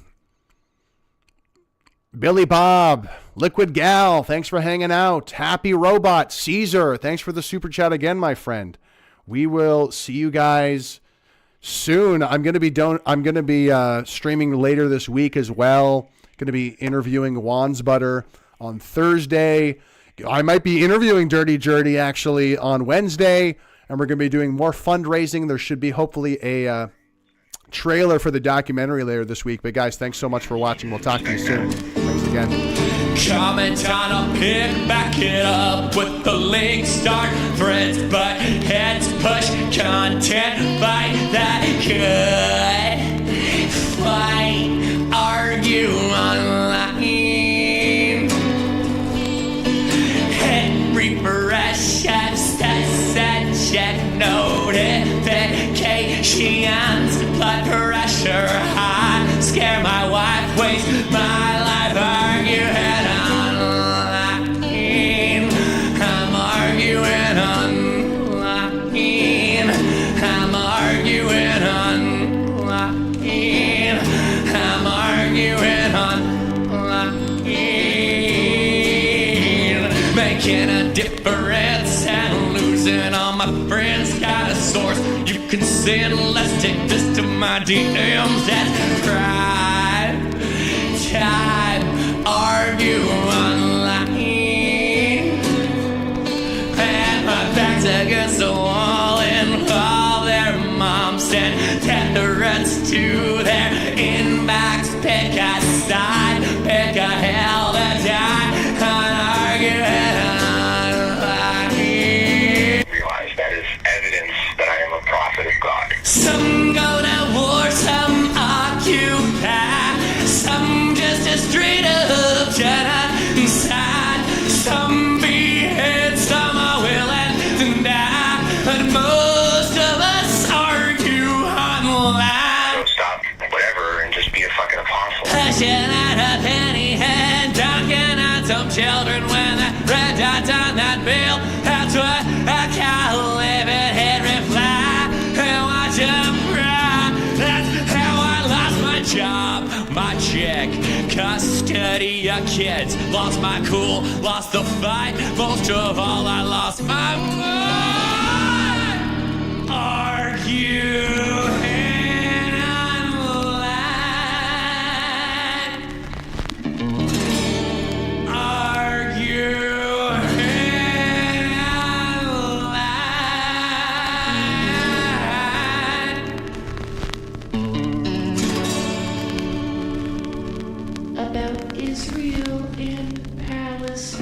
If I tell you to do something, it's a commandment.